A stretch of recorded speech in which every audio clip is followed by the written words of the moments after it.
was the Christmas song. Remember them? Dissing all over the place as usual. Absolutely. Dissing all his mum and everyone. Yeah, it's a little bit Christmas. of cussing in there, which they bleeped out, thankfully. Carl's in a bad mood already. He's been in about 3 minutes and he's in a bad mood, getting stressed. If you can't hack it, leave. What's the matter with you? No, I'm just saying. I was meant to enjoy last Saturday off and I didn't. Why not? Why is that our fault? Because you weren't here? Just because, I don't know, but... Are you not in the Christmas spirit? Why didn't you enjoy last Saturday? What did you do? I went all the way back up north again, right, because it was Suzanne's dad's birthday, right? I was busy last week, didn't have time to get him a present or anything. Didn't have time to get him. So I got to Euston Station, bought a card for him, which was a Christmas card, so he wasn't happy because he was saying it's my birthday, and I said, well, I won't be seeing you again. So I've got a joint card, and then we went out. Did you get him a present? Well, no, because we went out on Saturday night for something to eat at this pub that he likes. It was a nice steak and onion rings, right? Lovely. So he should have been happy anyway. Yeah. But... What, you paid for it? No. But you should have been happy anyway. Suzanne paid for that because it is her dad, right, not mine. So I said, all right, what can I do? I said to her. So she said, just buy a few drinks or something. Anyway, I didn't get around to getting drinks. I can't believe it. You didn't get around to getting the drinks. Right, so I said, right, I'll pay for the cab. Right. Oh, what a lovely Christmas gift that is. Yeah, £2.50. I paid, no, it was like in £3 there, £3 back. So £6 you spent on him? Well, no, I spent more. See, that's what he said. He said, get the Bolton and back, can't you, for that? He said, oh, you spent on me £6 for my birthday. He said, no, I haven't, because I gave the taxi driver a tip. I'm a little bit worried about his attitude as well. Because even if, I mean, that is a stingy present, but you don't say... I mean, let's be honest, that's the worst Christmas gift ever, because, I mean, you're pretty bad, like we discussed in the past, but at least you spend a bit of money. Yeah. It's just thoughtless. Yeah. This is nothing. I know. You haven't given him any time. I mean, I would... And I knew my demographic. They loved it, my family. They couldn't believe their luck. You know. Well, a tenner. You spent a tenner on him? Well, the cab fare was £6. But the thing is, it's not. I don't think he's saying that. I think it's the fact that this is like, you know, frittering away and it's kind of he would have loved to. I'm sure he would have been appreciative of a lovely £10 gift that you cared about and bought. A book he probably likes, Fly Fishing, doesn't he, by J.R. Hartley? If you'd have bought that, he'd have gone, that's what I was looking for. Or what I was looking for, Carl. Bloody hell, Carl, you little balls twat. That's just what I wanted. So, all right. So just calm down. So what have you got planned for Christmas? Is this what I mean? Are you doing the same? Oh, Carl, excellent! You've paid me milk bill for this week. That were nice. I'm spent this year. So have you planned anything for Suzanne, or are you just? Yeah, I'm taking her out Christmas Day for something to eat. Well, does she know that? Was that? She's working today, so she you know. So right. Okay. So what Christmas gift have you got? That's it. I'm taking her out. What, you haven't got a present? No, because we spent a lot. Don't forget, that's half yours, though. You're going to be eating. You're not going to just be sitting there watching her eat, going, "Oh, I'm hungry, but I spent all." You're going to be eating as well. That's half yours. So she's got nothing to unwrap. He's like a cat who's been hit. She's got nothing to unwrap. There's nothing. She's going to hand something over to you, because I've met the woman. She will. She'll hand something over. You'll open it. You'll love it. I might get something today. You shouldn't take me to begrudgingly persuade you to do it. God. Yeah. Right, so... Well, I'm gonna try and stick in some Christmas songs. We're not playing all Christmas songs, but I've brought in a couple. So this is Christmas, John Lennon, The River, Joni Mitchell, Fairy Tale New York, one of the best Christmas songs ever. Oh, what about a bit of Pretenders? That's a good one, 2,000 Miles. Let's hear it. It's the best of. You've been voting in all week, sending your emails, so here's the clips that you wanted. Karl Pilkington in the chair now, the talked about, the acclaimed Educating Ricky. Right, well, just in case anyone's new, doesn't normally listen, basically, I'm educating Ricky. Do a bit of research in a week, find stuff, news, history, anything that's interesting. 3 stories, I give them a nice little headline, you take your pick. Between now and 3, you're going to learn 3 things. Yeah? Yeah. So, the headlines are... I'll be no buying one of them. Give us that again. I'll be no buying one of them. Nice, okay. Yeah. We've also got hippopotamus. Okay. And can you believe it? Can you believe it? Well, I'm going to go for hippopotamus. Hippopotamus? Yeah. Right, well, this one, it's... I'm not going to take the credit here. I heard Christian talking about this on Breakfast, right? Because it's a good story that happened. Basically, I don't know if I told you about it last week when we were having our spaghetti. But, I think you did. Right, I know what it is. I know what this is. Okay, I've not heard this. right, there's a little midget. Right, there's a circus. I'm loving it already. Circus going on somewhere. I think it was in America. And Is that present day or old times? I'm talking like in the last 3 weeks. Okay. Right, little midget. Circus, really packed out show. People are loving it. Right, Steve, you'll ask the same question I did, I know. So there's a little midget jumping up and down on a trampoline. What's circus? Right. Pay good money to see it. So everyone's clapping, and he's getting carried away. Because he can't believe it's that, he can't believe they're loving it. I didn't know they'd like a little person on a trampoline, but they love me. But you know what it's like when if there's a crowd of people sort of encouraging you to sort of go higher and stuff. Yeah. And I'm sure he knew it was getting out of hand. But he was jumping and he was coming down, they're all going higher, and he's going really high in the air, right? So he's doing this, crowd are clapping. There's a hippo, right, just sat next to the trampoline, getting ready to come on and do his act. Oh, right, I thought he was in the audience. There's a hippo getting ready to do his act, Steve. Yeah. So he's a ventriloquist. What do you mean he's sitting by the trampoline waiting to do his act? Because why does he sit in the dressing room and they go, 5 minutes, Mr. Muss, 5 minutes, Mr. Muss. So anyway, right, so the hippo's there. He's getting annoyed, is he? Because the midget's He's going, how can I follow this? How can I, this is really annoying. They're going to be, no. So he's thinking, he's already done the trampoline, my pogo stick out, he's never going to work. Yeah, go on. So there's a hippo waiting. See, it's a great story, and I just know he embellishes it or it gets slightly wrong. Go on. So there's a midget jumping up and down, the hippo's getting annoyed. The crowd are going mad, the midget's loving it, can't believe his luck. Although you think, he probably knows he's dicing with danger. Yeah. So, next thing you know, they're all saying higher. He gives it one big, like, heavy sort of landing on the trampoline, goes really high, but goes off at a funny angle. Oh, hypotenuse. Okay. Yeah. And sort of flies out. Hypotenuse! Sure. Flies off at a funny angle. Oh, dear. Hippo's there, swallows him whole.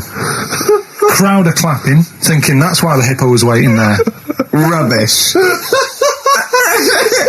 Rubbish. It's not rubbish though. But no, maybe there was an accident in a circus with a midget and a hippo, but at no point was this hippo waiting to go on, going, come on. The midget flew off at hypotenuse and landed in the hippo's mouth and was swallowed whole. This is what you embellish it. That is great. And I have to say though, Rick, when I heard midget, trampoline, hippopotamus, I was thinking accident waiting to happen. Yeah. So. Yeah, maybe. I mean, it is that you should never put those three together. Never. It's a recipe for disaster. Everyone knows that. Midget, trampoline, hippopotamus. Are you mental? You're asking for trouble. Well, you know when he told me it, he said, and the midget, he didn't mention the hippopotamus, and he said the midget went on, and soon he fell off, and the hippo ate him. And I said, sorry, what was the hippo doing there? He went, it's a circus. I've never heard of a circus having a hippo. No, what do hippos do? What can they do? You can't train them, can you? Aren't they like very deadly? They're huge, aren't they? You can't have a hippo in a circus. You're not thinking of Zippo.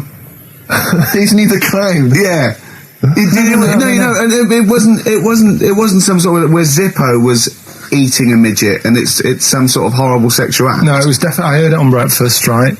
Okay, sorry. No, it's definitely fact. Yeah, okay, right, okay, good. Well, let's play a record then. Alright, here we are then. Oh, Scorpio Rising, Death in Vegas, on XFM 104.9, about 1:05 Saturday. Here we are again then. Ricky Gervais, Steve Merchant, Karl Pilkington. I can't believe our luck. Oh, alright, Karl? Alright. Yeah, so what are we doing today then? Producer. Right. Oh, sorry, I always laugh instinctively when I hear Carl's name and that word associated. Right, well, why is that? Because it is. I had to come up with some new features again for this new year. Okay, I'm excited. What have you come up with? We are the backbone of this show, Carl. Yeah, we'll tell you we've come up with some pretty. What's yours first? Right. Go on. Right. Well, Rockbusters. That's old. That's not a new feature. Yeah, but we'll keep it. Right. For So another you're bit. just keeping an old feature. Okay. No, it's an old favourite. I'm sure there's a lot of people that are going, phew, I was worried that he'd lose Rockbusters. Rick, I've just come up with a new idea. Why don't we just play some records that we like? There's a new idea for 2003. Yeah. Oh, you know what we can't, Steve? Because the library's out of order. Oh yeah, the record label, we can't get in there. We're not allowed to get in there. We had to scrounge something from Capital Gold. So anyway, right. Go on. So we got Rockbusters. What are they doing with the library? Are they getting some records in that we want to play? Is that their new idea? I know. Let's get some records in. Yeah, that we they're want to thinning play. out the Gina G. Yeah. 4 non-blondes. Goodbye. Give that to Foxy.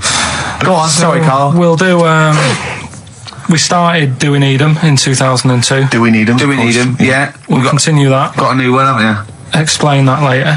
Yeah. Right? Yeah. And then the new stuff comes in. Ooh. Right. As always, I like to sort of get words and tweak them and stuff. Sure. Yeah. So I was thinking of either doing something with. There's a lot of weird rituals, isn't there? A lot of weird rituals. Yeah, there's weird stuff going on around the world. There is, yeah. And I was going to tweak that to rituals. Okay. Right. Again, starting with the title, the pun first, then working out what it is. Well, I found some weird stuff. Oh right, so it's specifically Just stuff what? that goes on, like Rituals. there was Most of the weird stuff I've heard about happened to you in Manchester in your early years. well, in India, apparently it's good to have a flat head. So the Again, just flirting, just bordering on the racist, but never really gets there. Always. Well, go on. because there's no There's no intent. hate. There's no hate. It's just clumsy. Exactly. It's just stupidity. Yeah. Exactly. Go on. What Sorry, do you so mean? what do you mean they've got- it's good to have a flat What head? do you mean it's good to have a flat head in India? we'll talk about it later. Brilliant. That's rituals. So You've hooked a few people. You've hooked a few in. Go on. All right, so we'll have that later. So it's hold on. essentially like Educating Ricky, only is specifically about rituals. Is that strictly speaking what it is? Okay. I suppose so, but then again, you could say radio is all the same because it's people talking. Okay, Carl, brilliant. Brilliant comeback. Yeah, So- brilliant comeback. Not all talking nonsense though. Well, So that's where we're different. Go on. also, right, I like teaching you stuff. Yeah. And you've done well. So what I'm thinking is, rather than just touching on a topic, sort of giving you a few bits of information on one See, topic. this is what I'd like to do, because the last thing you taught me, I remember, was there was a blind girl, she hit her head and she could see, and that's all I got. Yeah. So if you could go into that a little bit more, that would have been educating me. Well, today we're featuring stuff on World War 1 and 2. Blimey. Right? Oh, So go that's that little title for all this little thing is, what do you think of that then? What do you think of that then? Play a record. So that's Rick, that. can I have just thought of a joke? Go on. What's the similarity between Lord of the Rings and this show? They're both rubbish. Travis, level come through on XFM 104.9, Ricky Gervais, Steve Merchant, Karl Pilkington, etc. Got some great tunes actually lined up. Excellent. I've brought in some Amy Mann, some Neil Young. I'm playing my favourite Clash track. What have you got for us, Steve? I got a dynamite hip-hop tune by Yeah. The Roots, which I think you'll enjoy. Love it, love it. Got a little bit of Joni Mitchell, maybe swing that on later. Oh, excellent. I nearly brought in some Joni Mitchell. Good job I didn't. Yeah, exactly. Well, it wouldn't have made any difference. It wouldn't have made any difference. No, we could have probably played yours, and then I'd have been told to go away. wee with flea my ear. Carl, what have you got lined up for us as the producer? Right, well, Rockbusters. Been off this week again. Has he? Yeah. Another week off? Another week off, yeah. Yeah. No, I didn't have a full week off. I had 3 days off Yeah. because I was working all over Christmas. Yeah. And still didn't stop working, preparing stuff. You've got a nice load of prizes there that I've sorted out. I had to come in especially to sort that out. Yeah. Rockbusters. Did you will rifle continue. through the drawers up at Capital Gold instead of down Yeah, here? yeah. Rockbusters, we're still doing that. Yeah, you're bigging it up. Yeah. He's bigging it up. Yeah, still doing that. We've got that. Last week, we sort of changed Educating Ricky a bit. Just a little Don't bit. say we. I don't want to be incriminated in it. Well, changed it in the sense that rather than giving you too much information about different things, it's hard to sort of keep it all in. Yeah. I'm giving you sort of information on one thing. So last no, week, because some of your stuff was a little bit too intense. My favourite story was there was a blind girl, she hit her head and got better, and I couldn't take all that in at once. So you should really ration some of the education. we sort of Wasn't started last week war-related stories? Yeah, it was What do you think of that then? What and do it you was think of that? Sure. 3 things. And it was the French battle. Going over the top was John's got a moustache, which you think was ambiguous because someone might have said that anyway. Well, look, you've remembered it, so it's working. So we'll be doing that, and last week Loads of French people have just gone to war who were listening to this. Yeah. you said you wanted to learn some science this week. Did I? Yeah. So the title this week for that is I Said I Would Sort You Some Science Out. Acid. How long did that take you to call? Listen, well, you know, look, people love Karl. There's comedians come to me and go, Karl's the funniest man. They absolutely love him, right? But I think we're only seeing half of it, right? If we can get him on television, his face then, when he's told me that title, was like a child at Christmas. Yeah. He was so proud of it. He was excited what I was it was brilliant. It's a bit like when a child's drawn a picture in art class. You know you've got to stick it on the fridge, but you basically think it's crap. Yeah. It's very much like that. All right, Karl? Is that good? Yes. So we'll be doing that. Do we need them? Mm-hmm. Yeah. Have you got another one? We have got another one. Looking at snails this Oh, week. yeah. Do we need snails? Do we need Because I know you're not a snails? fan of snails, are you? Well, after a bit of research, I found some good stuff out about, like, they sleep for 13 years, some of them. Yeah. And that. So we'll be looking into that You tried later. that one, didn't you? I know, yeah. We've got Ritual, Yeah. which is something that I told Ricky about. Yeah, well, last week's was brilliant. It's was good it? to have a flathead in India. It's good to have a flat head in India. That's brilliant. Yeah. Well, I'm that's about gonna, it. That's- I'm gonna just play one of my favourite Smith tracks. Can I just make a request? So I'd quite like, if you've got time, to bring back, just for 1 week only, White Van Karl. Sure. Because there's some quite interesting topics this week. Oh, there's things happening in the world. There's Because some Karl things doesn't think happening. there is. There is a light that never goes out. The Flaming Lips. Yoshimi battles the Pink Robots on XFM 104.9. I'm Ricky Gervais. With me is Steve Merchant and Karl Pilkington. Good morning. I'm going to be honest. I'm going to own up straight away. I've done very little work towards this show this week. I'm a bit You busy. surprised me. Yeah. So I apologise if it sounds a bit sort of. Thanks for being honest, though. Well, no, I don't. I don't want people to go, oh no, that was a bit shoddy this week. I hope it's not going to be that every week. So it is because I've done very little preparation. Okay. So Right. Whereas normally you'll probably have to help me out. All right. You have to do some of the work. Karl, you might have to help us out a little bit as well. I don't know, but I mean, because I know Steve's done nothing towards it either. So the onus is on you a little bit here. I love the fact that it's still listed as either Ricky Gervais or Ricky Gervais and Stephen Merchant. In the, Essentially, we don't need to be here, really. no, but I know now people listen for Karl. Everyone I've spoken to, for people on buses, to comedians like Ross Noble mentioned you the other day, and that they go. People on buses? I've never been on a bus. You haven't for been on a years, bus no. for like 12 years, Yeah. have you? People on buses. I don't know why I find that so funny. I just know the idea of you being on a bus. The idea of you I'm handing not over on your a bus. fare. They're shouting out from the window. Right. They're going, "I love Karl." Right. Yeah. I'm walking along. How much is it on the bus? 20 pence. No, come on, seriously, how much is it?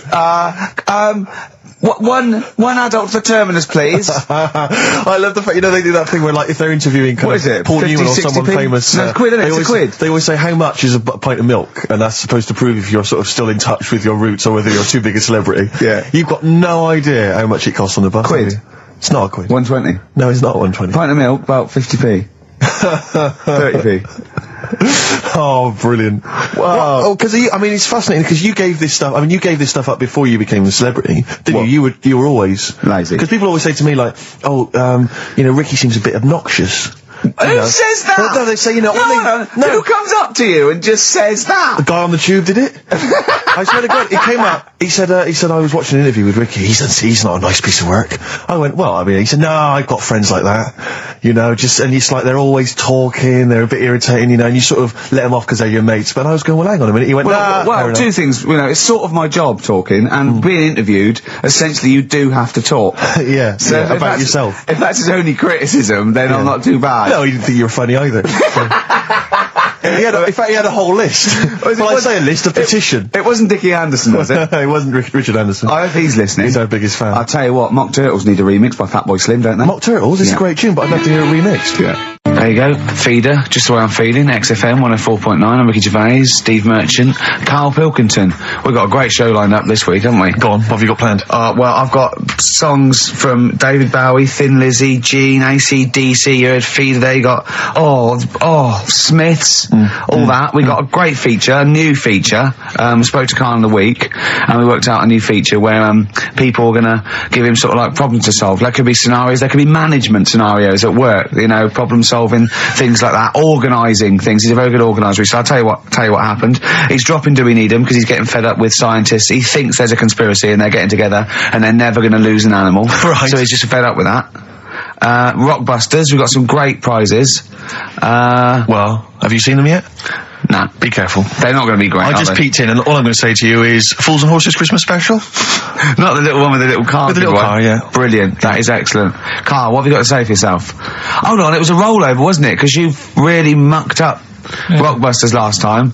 What was he doing? It's saying FP for the whole thing. No, FD you were saying, and it was Frida Payne. Have you written the clues down this week? Because that seems like an obvious way to improve this. Yeah, I'll write the clues A week before he couldn't remember what the answer was. Yeah, yeah.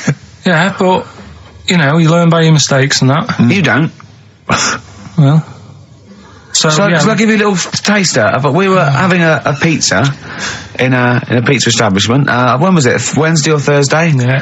And he was going, I'm a good organiser, I'm a good problem solver. Give me any scenario, right? Obviously he didn't say scenario. And I went, okay then, so you're the manager of this place, and there's a couple there, elderly couple, they're about 60. They've had a lovely meal. He went, yeah, right. I went, but the gentleman, he's got a little bit of a heart condition. He takes a pill after his meal, as he should, after meals. He's only taken Viagra. Oh. And now he's stuck in. Wedged in. It's gone, and it's stopping him getting out from the table. Yeah. So what would you do? He went, what? He's stuck in because of his dick. I went, yeah. He went, right.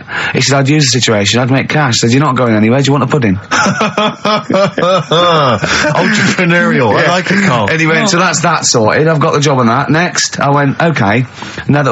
You won't believe it. Next day, there's a little problem in the toilets. Two gay men were having sex and they got stuck in each other. Yeah. He went, right. I'd say, is it the same fella as yesterday with the Viagra? If so, why was he let in again? He was on the door. Yeah. I went, it's not. It's too different. He goes, right. Does his wife know he's cheating on him? Yeah. He went, right, I'd go down. I'd go, and then he went, I'd say this isn't a restaurant problem, call an ambulance. Strictly speaking, not a restaurant problem, no. But am I right? Huh? Am I right? Well, I don't know. Would you give me the job if say, like, you were the boss of that restaurant and you... Do you know what I like about this? At no point did he say, Gervais, why are you being so mental? Yeah. Why would someone get stuck because they took Viagra by mistake and two people get stuck in each other? But you've heard the stories from his past. That is a perfectly legitimate situation to find yourself in. You grew up in his part of What would you Manchester. do if there was two fellas with big heads and webbed feet and they had a horse in a... Well, what I'd do is... What would you do? What did you do when you first saw them? What, saw the kids lads with the big heads and Yeah. We should very quickly remind people, if they didn't listen to that particular show, they had webbed hands. Yeah. Did they, or webbed feet?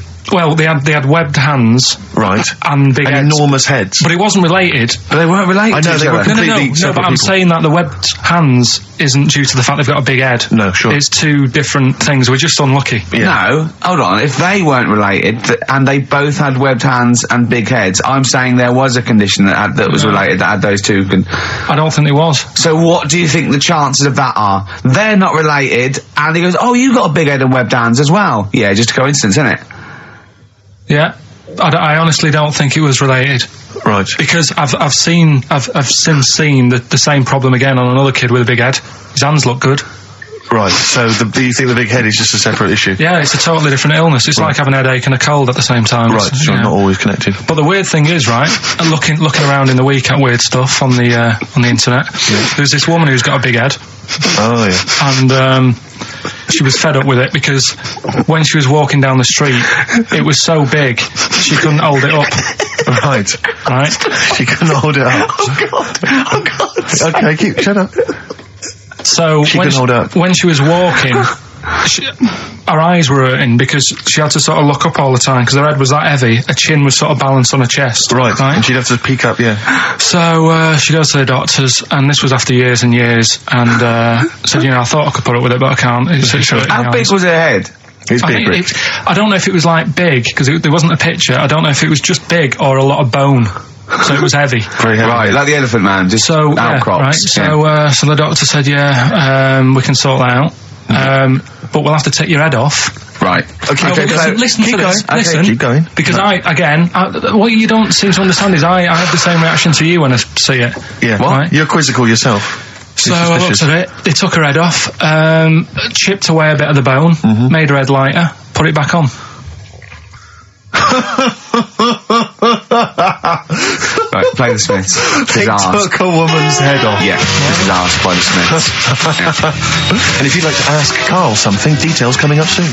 Proudly drawn boy, born again on XFM 104.9. There we are then. Ricky Gervais with me, Steve Merchant, and Karl Pilkington. Raring to go. He's a bit grumpy, Carl.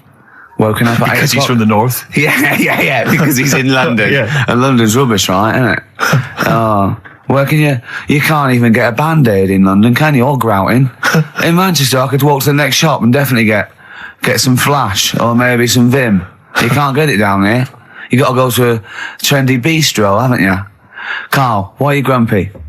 I told you before, I'm just a little bit tired today. Because he had to get up, but the builders next door woke him up. No. He's always going about his hours. Those builders probably got up at 6. Yeah, but to I get can there at understand builders who get up early because they're building outside and they've got to get the job done before it gets dark. But he's working in someone's lounge. If it gets dark, put the light on.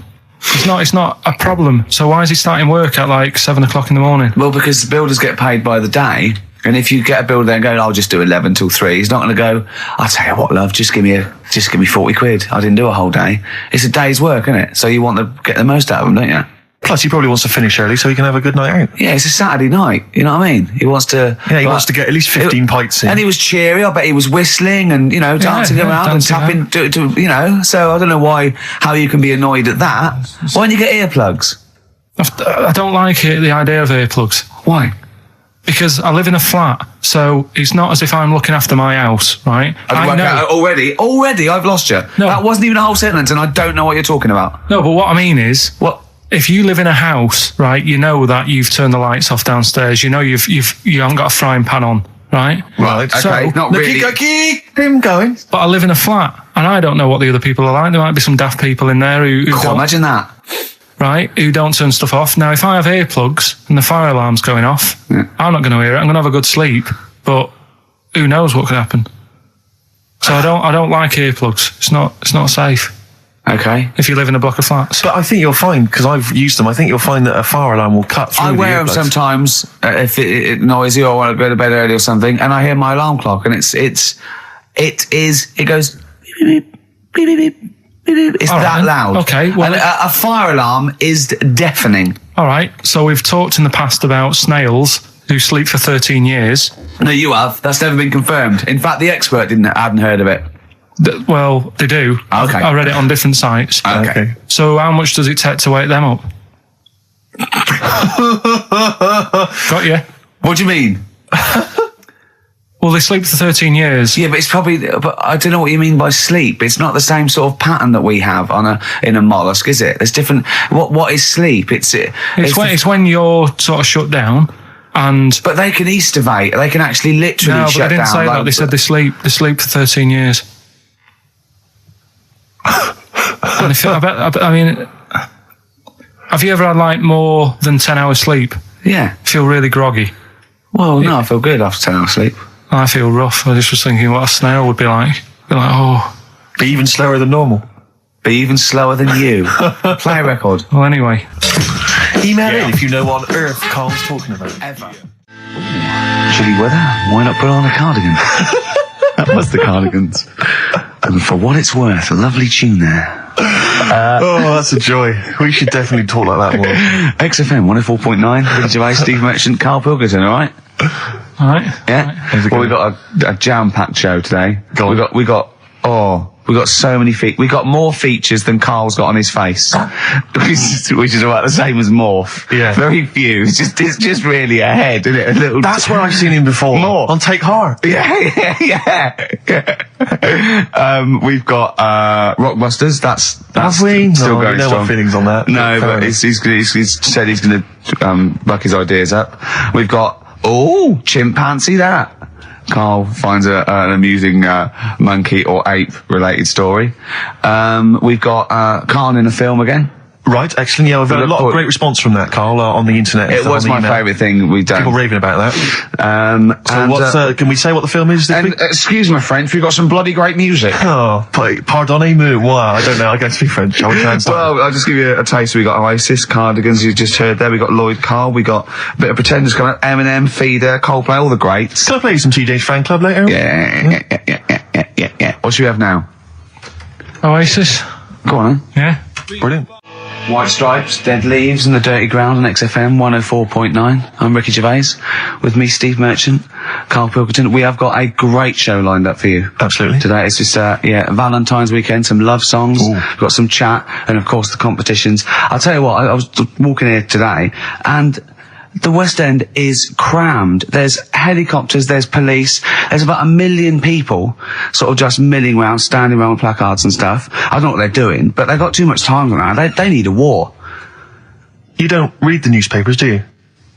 Boring. Ooh, those boys can rock there. That's the Guns with all their roses. And Sweet Child of Mine. On XFM 104.9. I enjoyed that. Yeah. That was good. It rocks. I hope the audience was playing it loud, like us. Yeah.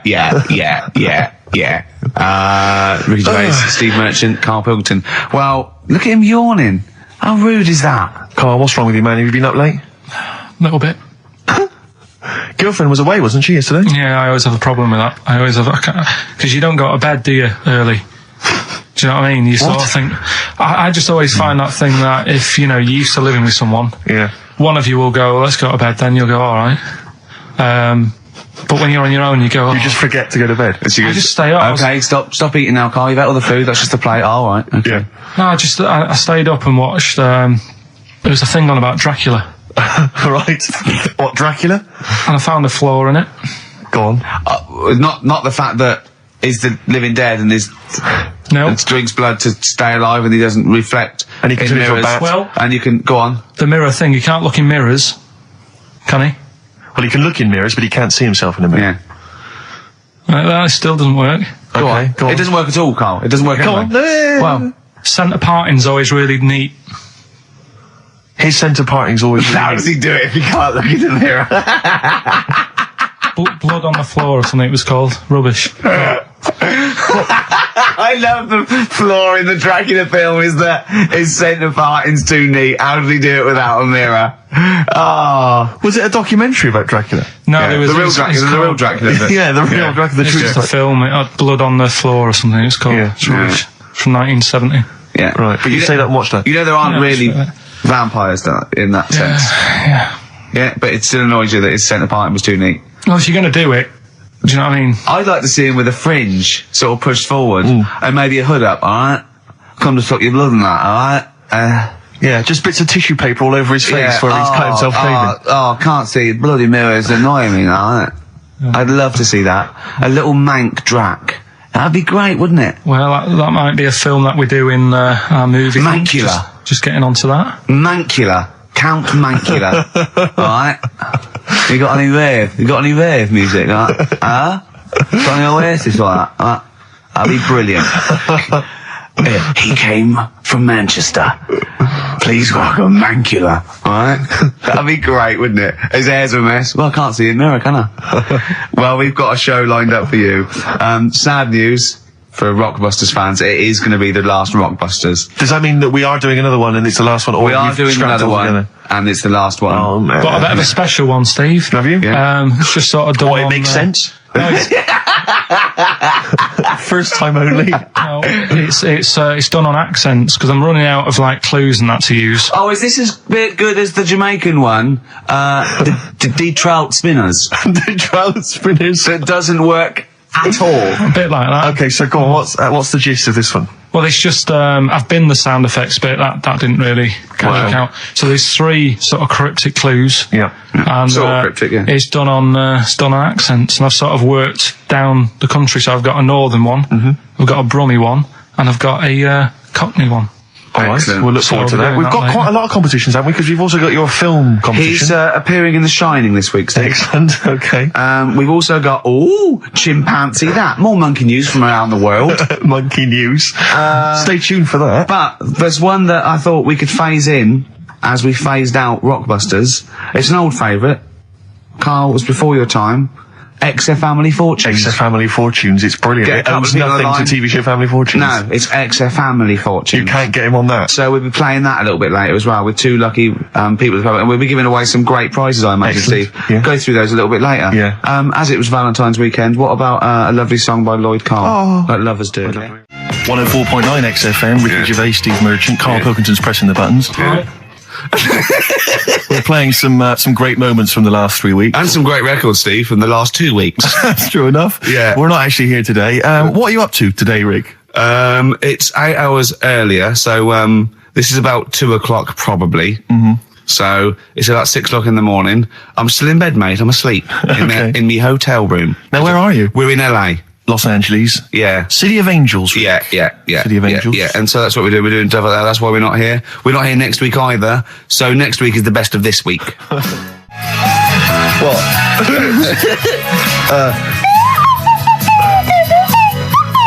Someone's left one of those little things in here. It's brilliant, isn't It's it? amazing. What are they called, those things? I'm actually just there. I was thinking of being in the front row at a Morrissey concert and going, can I just play along? They are brilliant. I don't know what kind of sound that is. I don't know. It's only used for when Kenneth Williams Yeah, exactly. sees someone undressing. Yeah. That's the only time that is used, that noise. Exactly. That is But brilliant. it's like it was specially created for the Carry On films. Yeah, we need, I don't know what it is, but we need something when I walk in and see someone changing. Well, what about this? There is a light that never goes out by the Smiths. I phoned Carl up in the week, yeah, and I said, what are you doing? He went, well, even though it's one of my days off, I'm just doing some research on the web. Found anything that said, yeah, I'm doing science. And then he said, you can get wigs for dogs in Tokyo. That's his scientific fact. And I went, what do you mean? Dogs, if they need a wig? I said, if they need a wig, what? Dogs going bald?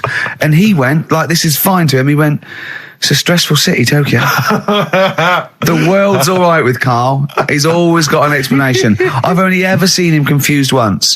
When in Edinburgh, he looked out of his window one day and he saw a bloke putting a parking ticket on some rubbish. Yeah. And that genuinely confused him. Yeah. He couldn't work out, could you? It's a bit weird, isn't it? And the woman breastfeeding her 8-year-old child, you didn't like, did you? I don't like that. But the what's the name? Animals with wigs. I kind of thought, after I put the phone down to you, I kind of thought about it. Thought, yeah, it's a bit daft, that. Are you sure he's not the ageing pop group? No, the animals. But when you think, have you ever seen like a bald pet? No. It's weird.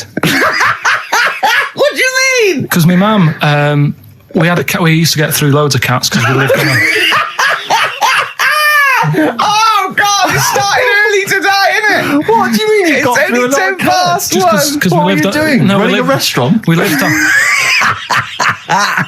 Oh God! What do you mean? No, we lived on like a main road. Oh, yeah. Right? So Yeah. we used to get through a lot of them. My dad It was kept their saying, risk. stop wasting money. It's not Not good. wasting money, not wasting cats. Right. So anyway, we had this cat that was ill all the time, and It's just bag of nerves, probably. Yeah, malingerer. Yeah, I'm terrified. I'm going to which house? Rome. Oh God, bloody hell.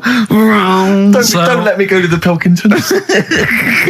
and it, for some reason, it kept being sick all the time. Right? Yeah, that is nerves. That's definitely nerves. So my mum thought, I've had enough of this, and she shaved it.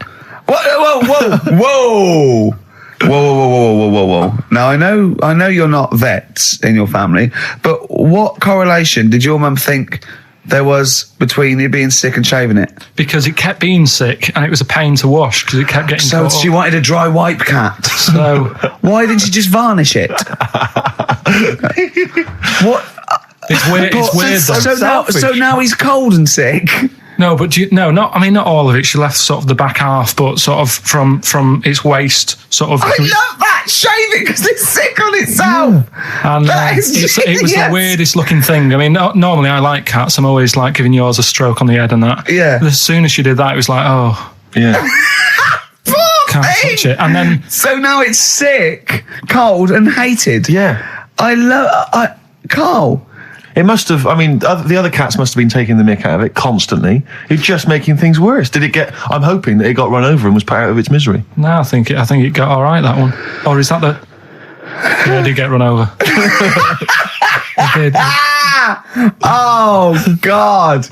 Oh, dear. How many cats do you say you've got through? I'd say whilst I was living at home, I mean, it's still on the increase even though I'm not there. So whilst I was there, probably 5. God. Wow. Oh. Yeah. And were you upset each time, or you just got used to it? It's one of them things, isn't it? Like I've said before, when you first see something, it's a bit of a shock. Do you know what I mean? It's like the Elephant Man or whatever. Yeah. First time you see him, it's that sort of, oh, look at that. Do you remember the first time you saw Steve? No, I'm not being funny. Do you remember the first? Yeah, but I've said this before. It's always, then you get used to how people look and you don't... No.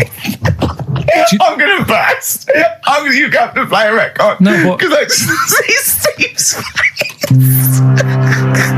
No, but I've got used to it. Shut up. Well, here we are again, XFM on a Saturday. Just gone 1 o'clock, Steve, if I'm very much mistaken. But we're not here as such. We're away again, gallivanting around. We've got to do the special sort of best of again. Okay. Which we did a few weeks ago. So this is the best of the last 3 weeks. Which I think it's the best 3 weeks we've ever had. But I'd like it condensed into 2 hours. Yeah. Yeah. Some great music as well in there. Yeah, there'll be some great music, interspersed with fine chat that you've already heard. Yeah. Except this bit. This bit's new. We've actually, out of the kindness of our heart, we've come in last week. Yeah. Yeah. And we've done a few clips just because we felt a bit guilty about shooting off. Yeah. I mean, even now, having heard this link, I'm beginning to wonder if it was worth our time. Oh, dear. You know, I've said in the past to you, Rick, that my grandparents, so I love them dearly, but it's like for the last 30 years, they've been waiting to die. I know. It's like they just sort of, it's like, you know, the novelty wore off of life. Life in the 50s. Yeah, they got kind of bored of it. Life, in the 40s, it was brilliant. All sat around the old Joanna's, the bombs fell, singing. They loved that. The 50s, you know, that was great as well, because that was the post-war years. It was, you know, it was a bit tight in the pocket, but it was all right. Everyone pulled together. And then the 60s came along, all the crazy music, the funny hair. Let's stay in bed. Exactly. They basically stayed in bed. And it was one Christmas when my grandmother said to my dad, what do you like for Christmas? What do you fancy for Christmas? And this must have been, I don't know, 20 years ago. She said, what do you fancy for Christmas, Ron? And he went, well, you know, I could do with a nice big kind of warm winter overcoat. She said, don't worry about that. Don't worry about that, because your father will be dead soon. It's what you can have his. Meaning my granddad. Well, I'll be honest with you, my father's still waiting. Which is good news. Good news for my grandfather. Less good news for my dad. He's freezing. He's freezing. He finds out, how is he today? He's fine. Oh, okay. Oh, I'm freezing. It is such a weird mindset, that. I think that, to me, is what sums up people from that older generation, the 40s and 50s. And it seems to me that you've got that kind of mindset. It's like you were born in the 30s. And whenever you talk of your childhood, it's like you had like a baked potato to take to school. And a hoop and a stick as a Christmas gift. The other thing is, I think that that sort of generation, it seems that the man is dependent on the woman. There's a total dependence. Oh, absolutely, If she dies, he's done. Yes. He's done for. Yeah. It just pine away. If he dies, she's got 30 years of pottering. Absolutely, yeah. Do you know what I mean? And going to, like, you know, the youth club and the church. I know what you mean, yeah. It's sort of like that. It's sad. Of course, it's sad for them, but it's not the end of their life. No, sure. And it sort of is the other way around. I don't know why that is. Yeah. It's terrible. That's a little melancholy thought for. I know. I've really brought it. You brought it down. You've brought it down. I've brought it. This isn't a nice show at all. This is terrible. Well, we're gonna have people just killing themselves. What? Well, I didn't really want to make it a Christmassy type show because I don't really like it. Oh, he's done it again. What, you did Christmas once, didn't like it? No, my dad always said... Oh, right, steady on. Dad said Christmas morning was for, like, you know, for me. So he used to stay in bed. So he never... That's brilliant. That's a great thing to say, isn't it? Yeah. Christmas morning's for you. Run wild. Do what you want. Just don't bother me. I'm going to Honolulu for 2 weeks. That's great. Dad, it's Christmas. Do I have to do anything? No. So my mum used to get up because she used to like to see my face light up, you know, when I open my presents. And then... to give fireworks. And then I'd have to go to my bedroom from about 6 o'clock onwards because, like, my mum and dad were into having big Christmas parties and I wasn't, like, old enough to go. Right. So they say, right, you've had your fun there, you go up to your bedroom, stay in there. Really? Yeah, I remember one year, right, I got a train set, that's what I wanted. Yeah. Right? It's brilliant. Playing with it all day. I thought, I don't mind about the party, I'm happy staying up here, playing with this. Brother comes in, he's had a few, right, he's going, yeah, give us a go on your train. How old is he? He's a bit older than me, so he might have been like, let's see. Well, let him be 18. Probably about 18, 19, And how old something were like that. I had a train set, so I don't know, about 14. something like that. Yeah. Right, so I'm playing on that, loving it and stuff. And then he comes in and goes, oh, give us a go. He turns the transformer up to like 14. He went really fast for about 5 seconds, broke it, and then he went back downstairs. Wow. So Christmas, I hadn't even got to Sounds Christmas like Day. the Conservative government with British Rail. Satire, though. Satire, Rick, I just thought that there's satire.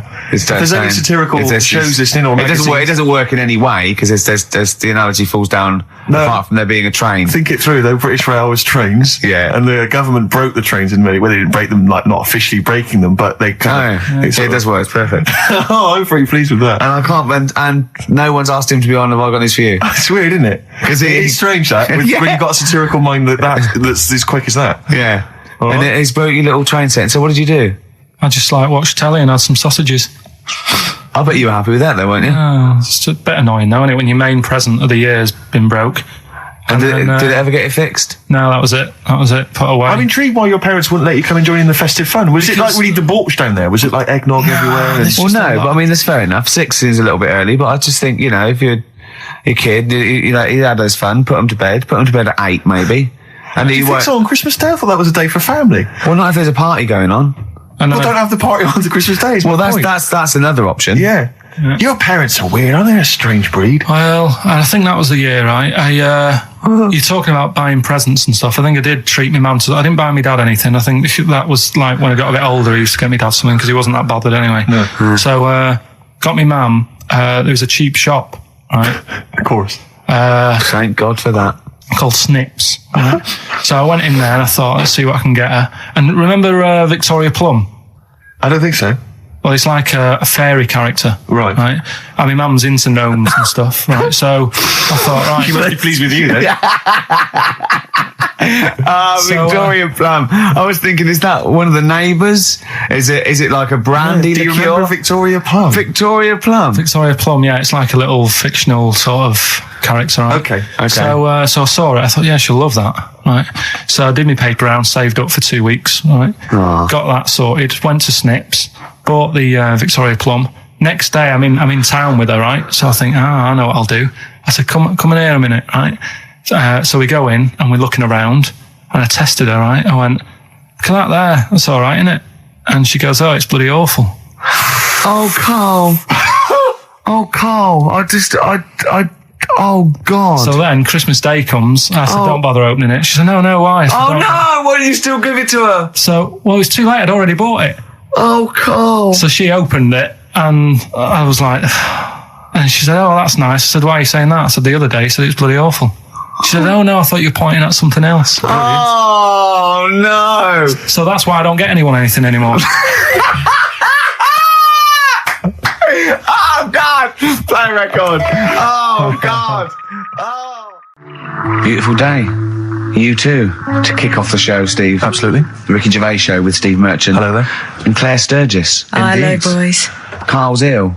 Well, he's not here. I mean, I never believe people when they're ill. I think they're always malingering. I never take any days off work. I just think you can drag yourself in unless it's life-threatening or... To be fair, Rick, can I just stop you there? It's not so much that you take days off as you'll just suddenly decide around lunchtime that you've overeaten and you need to go and lie down. But I'm my own with boss. a cold compress. Yeah, and but a I'm my Swedish own... masseuse. I'm my own boss. Yeah. So it's In not a so much you take darkened days room. off. It's not so much you take days off as you never actually do a full day's work. Yeah, You actually exactly. prevent that straight away. I never take that hour and a half off a day. Exactly.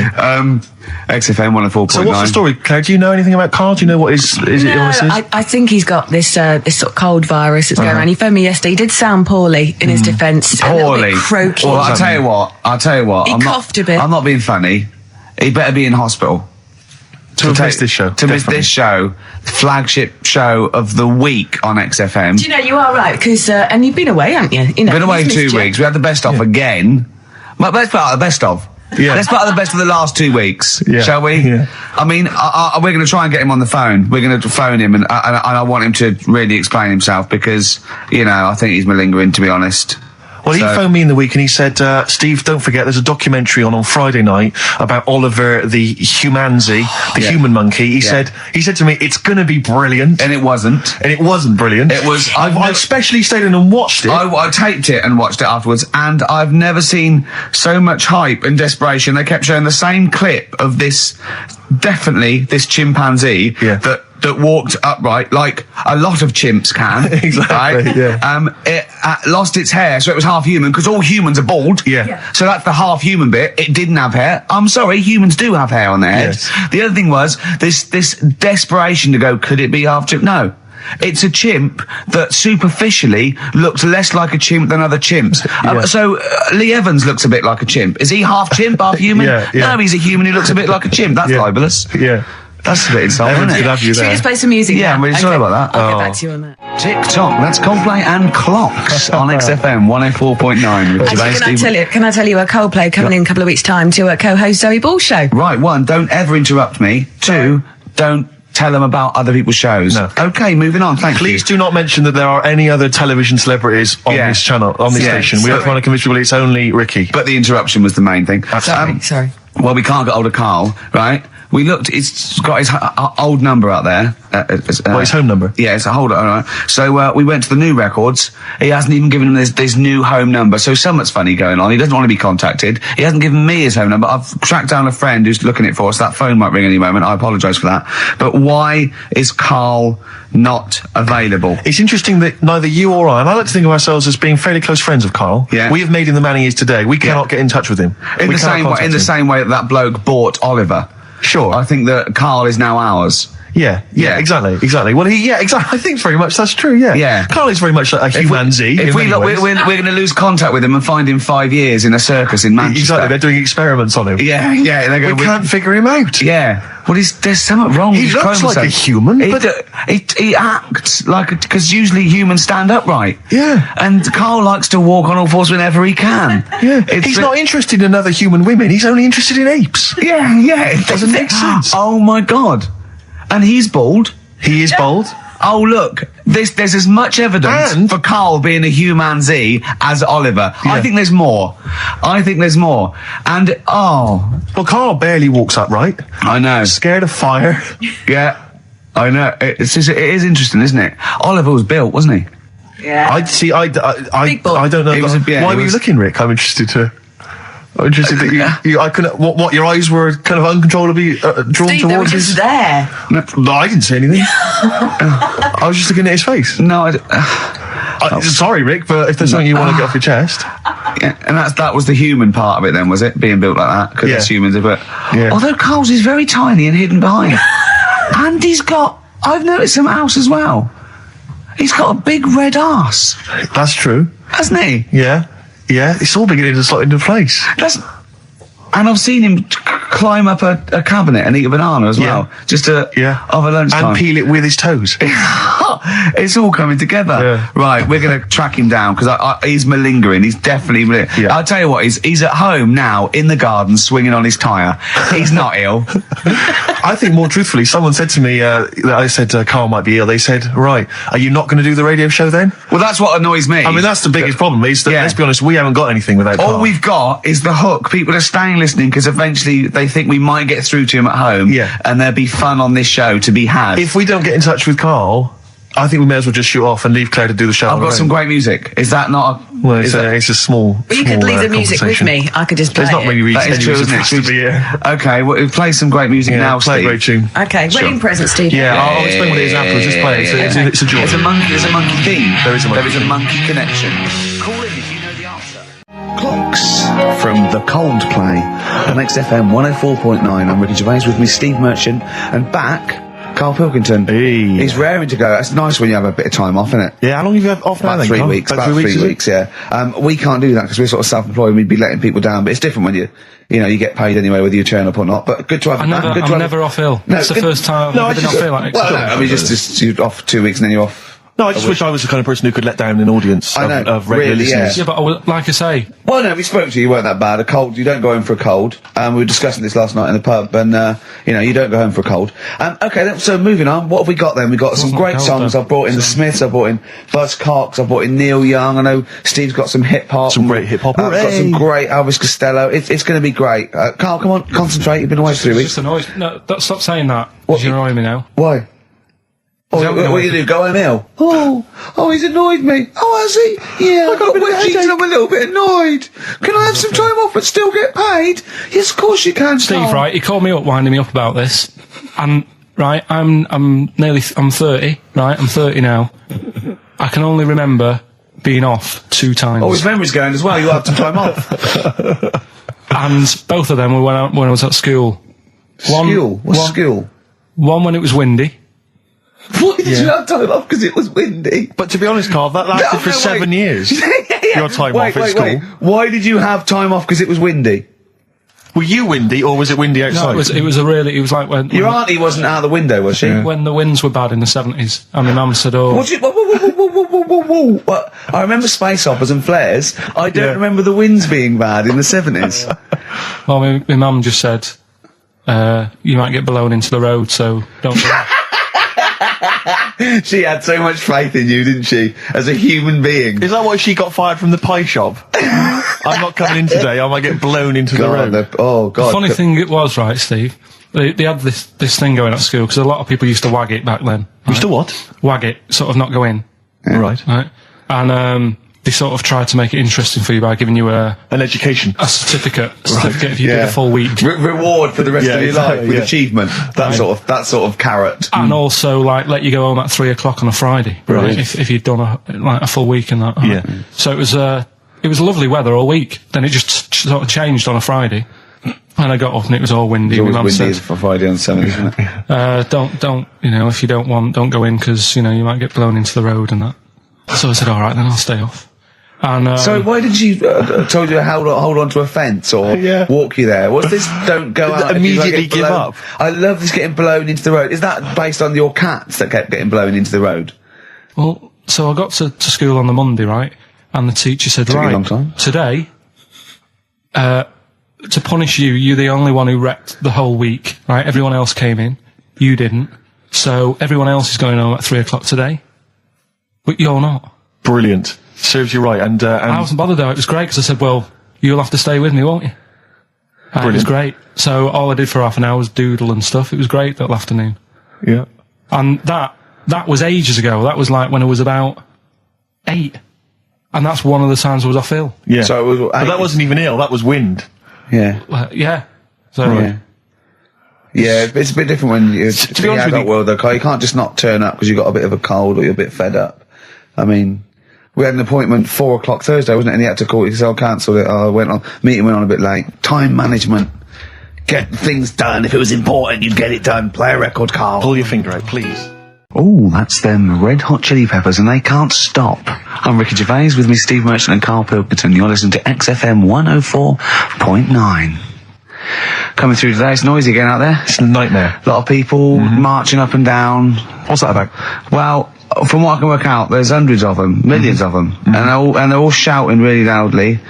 What do we want? Peace. When do we want it? Now. What do we want? Peace. I want to go, shush. Yeah, We all want a bit of peace on a Saturday. Yes. Keep it down. Please, I can barely hear myself think. I know. And he's not listening. Tony's not listening. He can't hear you from there. You may as well give up. He's not listening. There was 1 million of you last time. It didn't do anything. Hey, but Steve, there's no attitude. You know what? I couldn't find Boy George's War is Stupid, so here's a bit of Dylan. Bob Dylan. The times, they are a-changing. The thing is, Rick, it makes me wonder if the times, are they changing? I mean, it seems to me that life's pretty much the same as it was way back in the 60s when Bob Dylan wrote that song. Got any idea what you're talking about? No idea whatsoever, You Rick. don't really know about politics, do you? No, know anything about it. Don't even read the papers. Got no interest, really. Yeah. Not particularly informed. My life's cushy. Won some awards and stuff. Doesn't bother me. So, On a serious note, though, it is a bit worrying. I want somebody to put my... Do I have to get gas masks or something? No, because there are guys out there in Leicester Square today wearing novelty hats. If they don't sort this war out, then no one can. Okay, well, I'm not talking about it. you would worry about it. I would worry about it. Well, you, maybe Steve. Why? Sort of people who are successful are worrying about it more than other people. Just Go on. well, they've got more to lose, haven't they? Right. No, do you know what I mean? You see, like, Bruce Willis on the telly saying, oh, it's not good, is it? And it's because he's got a big house and loads of cars. If you live, you know, on a council estate, it's like, well, if it gets bombed, probably doing us all a favour, we'll get nice new blocks of flats to live in and that. It happened with Manchester, with the bomb that happened, and they bombed the Arndale Centre. Did us a favour. Got a nice new Marks and Spencers and that. So this puts a whole new twist to the argument when people say bombing the world's poorest countries is wrong. Because I remember when the Afghan problem was on, people were saying bombing the world's poorest country is wrong, but it's like home improvement, according to you, then. Yeah. Because they've got a brand new B&Q, have they, over there? They're popping down there every Sunday. Anyway, let's not go on about it. Yeah. Well, think what you're saying. Yeah, I know. My family was killed, but look, a carpet warehouse. Yeah. Do you know, I think, you know, people don't want to hear about this today from us. They want to hear, you know, the new features, the songs of phrase. What song's a phrase? It's the feature we started last week, where we take clips of songs, we make up a phrase from the show. I mean, a famous phrase, last week's world famous phrase was, there's this airy Chinese kid, you'll remember. Yes. Well, it was called Crosswords last week, but Phil emailed in a good suggestion. He said call it Songs of Phrase. Songs of phrase. Songs of phrase, but perfect. So are we still going with Cheapest Chimps? We're persevering with that, aren't we? Got some Cheapest Chimps lined up. We'll be doing that before 3 o'clock. Yeah. Great. Again, who else can say that? So good. So for the next 2 hours, everyone should just bury their head in the sand, ignore the world's problems, and enjoy features such as Cheapest Chimps and Songs of Phrase. And a bit of Shearing Braves. Oh, class.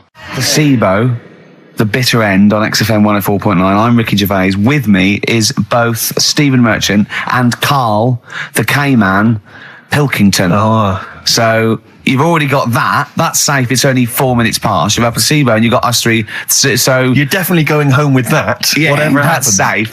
That's on its way to the hospice. Exactly. You've banked that. Yeah. Now, do you want to gamble all that to go on and listen for another 2 hours? Well, you could walk away now and you're up. Yeah, you're up. You're already up. Right, that's brilliant. You have not wasted any time. Do you want to gamble that against another 2 hours? It might be shoddy, it might go downhill, but it might get even better, Karl. What do you say they do? Listen for another 2 hours?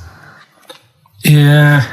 See, we shouldn't have done that. We shouldn't have asked Karl, because a lot of them now are already taking what they've got. And what they've got is great, Rick. What they've got is lovely. Yeah. They're loving that. They're going to enjoy that. We have got monkey news. We've got Cheapest Chimps. That's not the same thing. How many A lot of radio people stations think- have got two ape-related simian features? Rick, can I point out now, a lot of people are making that mistake. A lot of people are thinking that Monkey News is exactly the same as Cheapest Chimps. It's not. Let's keep that clear. It's not. It's in the same ballpark, but it's not the same. There are apes. They're involved. They're involved. Yeah. We've also got some great music. Yeah. We've got an amusing sketch about a fly. Oh, he's looking forward to that. Oh, and Mystique are dropping in. Let's hope the Mystique ladies are coming in. Singing their music I for us. want to kick off with a song that is, you know, you've got like half a dozen posing songs that when you're sort of like between 40 and 18, they were the ones you'd put on to get ready to go out or just pose around or be that pop star or think you're on stage or whatever or in the video. Yeah. And embarrassingly, I dug this out and I remembered I used to post this like a mother when I was about 14, right? It's his Street Life by Roxy Music. You used to do... Mine was Oops Upside Your Head. Yeah. It was just me on the floor in my bedroom. One day there'll be other people in this imaginary boat. yeah. Elbows going everywhere, knocking over vases. Yeah. But then I remember later, it was Black Lace's Superman, which is something similar. Do you remember that? That was brilliant. Wow. Spray, ski, da-ding, da-ding. If you've out there in Radioland got any funny jokes, then call in. Email them in, because we need some. Oh. Hickory Dickory Dock, some lads there just wrote a song called Clocks. The lads are Coldplay. And the song is Clocks. I'm Ricky Gervais, with me Steve Merchant, Karl Pilkington, pressing the little buttons there. XFM 104.9. What's that little Well, I think I do more than press the buttons. Right, see, this is it, right? Karl has had a little strop on since last night, okay? And it's He's had a little strop on. yeah. You said strop on. I just wanted to clarify. And I don't know why. He says that I'm an annoying person. He says that I wound him up, right?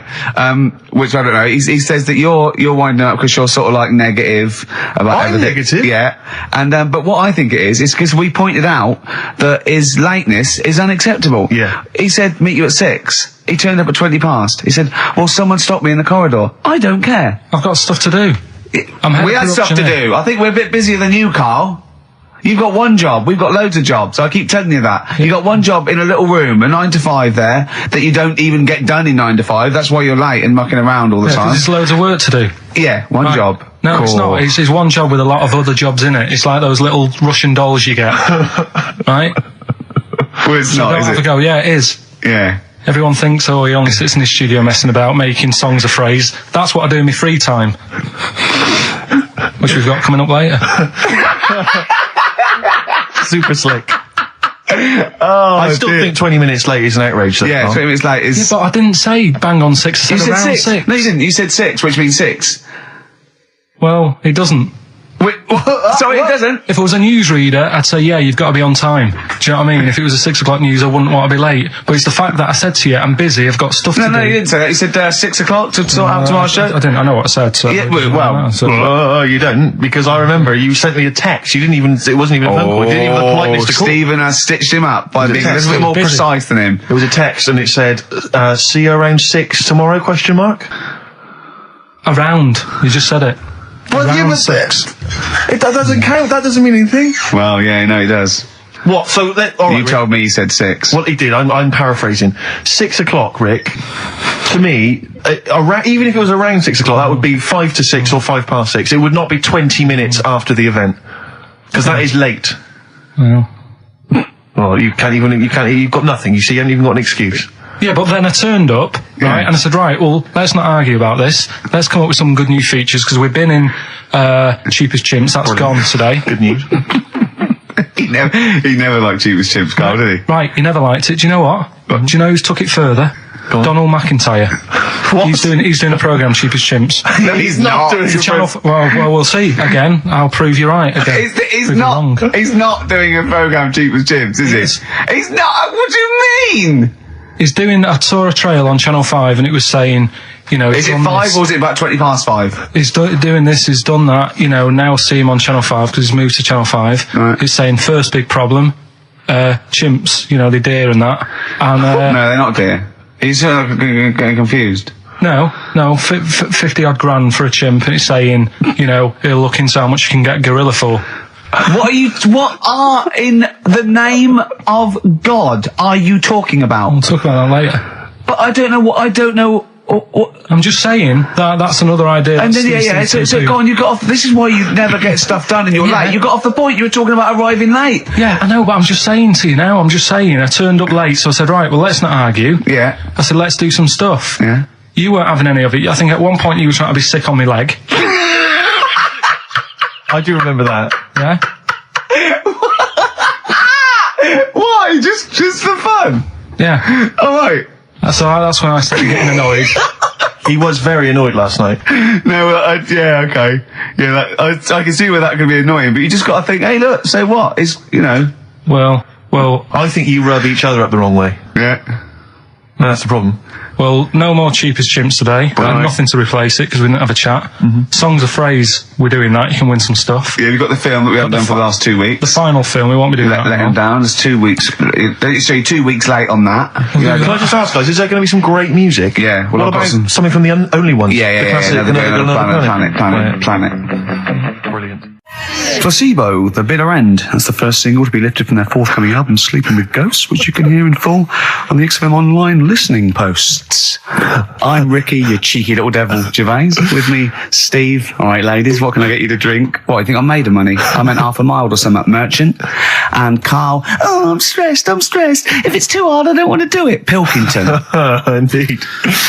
Oh, well, it's nice to be back, Rick. Rick, I heard a rumour that you weren't going to be playing great music today. I'm assuming that's wrong. It is wrong. This is what I mean about the grapevine and just Chinese whispers. I'm not having it. There's some great music coming up. Right. I also heard that there was going to be some boring chat.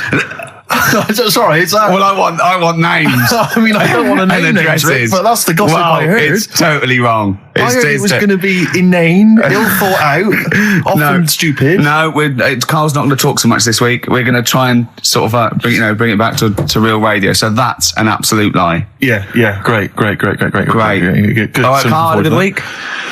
Yeah, not bad. Have you? Going on holiday now, aren't you? Well, I will be doing later. Tell you about that later on. What? There's a hook.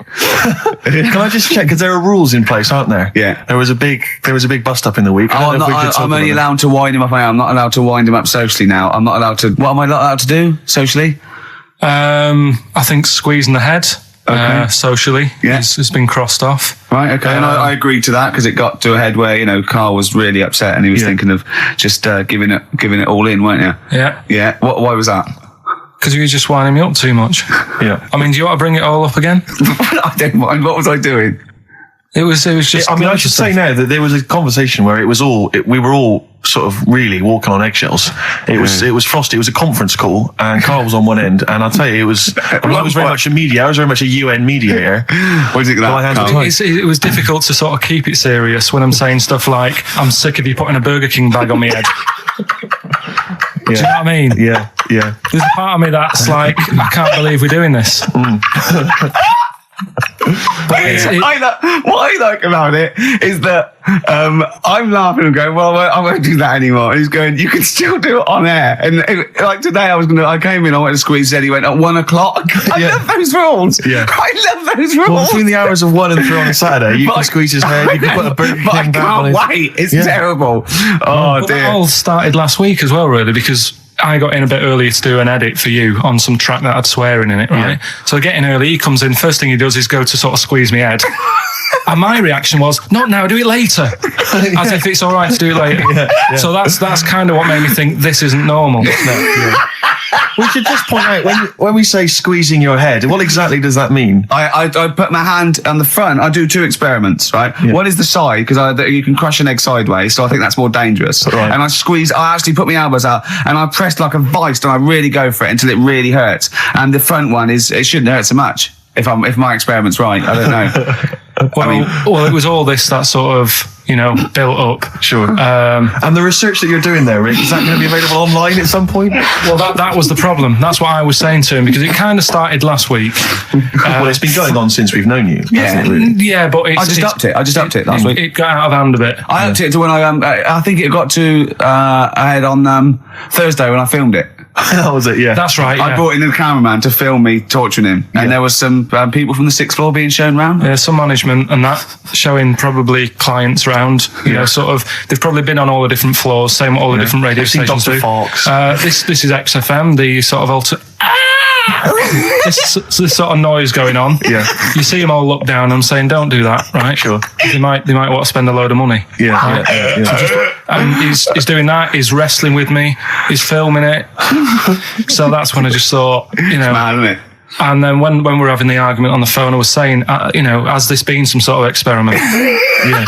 He did. He said that, and of course I lost it. Yeah, but it's all good now. Do you want to squeeze his head before we play the next? I won't at the moment because we've got to get on. It's not right, and that annoyed me as well because I was trying to find out where he was going. I was filming him. I was going on waiting for Carl. Told Johnny he's meeting a mate at 6, which annoys me on 2 counts. And I'm just doing it to the camera, So I'm gonna follow him and just turn up and go. All right, where you been? But then when I came and he went, I'm meeting a mate, and he told me where it was. So I told him that spoils my fun. Of course. You'd want to just track him down. I don't want him to like it. Yeah. Which is pulled the rug under my carpet now that he's going to let me do. Do you know what I mean? It's just, it's a little bit annoying. It's that thing though, you see. This happened years ago to me, right? When, you get pally with someone and then you wind each other up and then there comes a time when you just go over the line. Yeah. Right? What happened? Well, it was this lad called Anthony, right? Who was my mate. Yeah. And we used to sort of always have a little fight in the toilet and that. Sure. Right? Punch each other. No, I want to wipe it. And the punches, used to get harder and stuff. And then, so he hit me harder. Turned out into a proper fight. Yeah. I chipped his tooth on the sink. Right? Right. This happened at school, and it was time for assembly. And I thought, and he's in the toilet crying. I thought, go to assembly.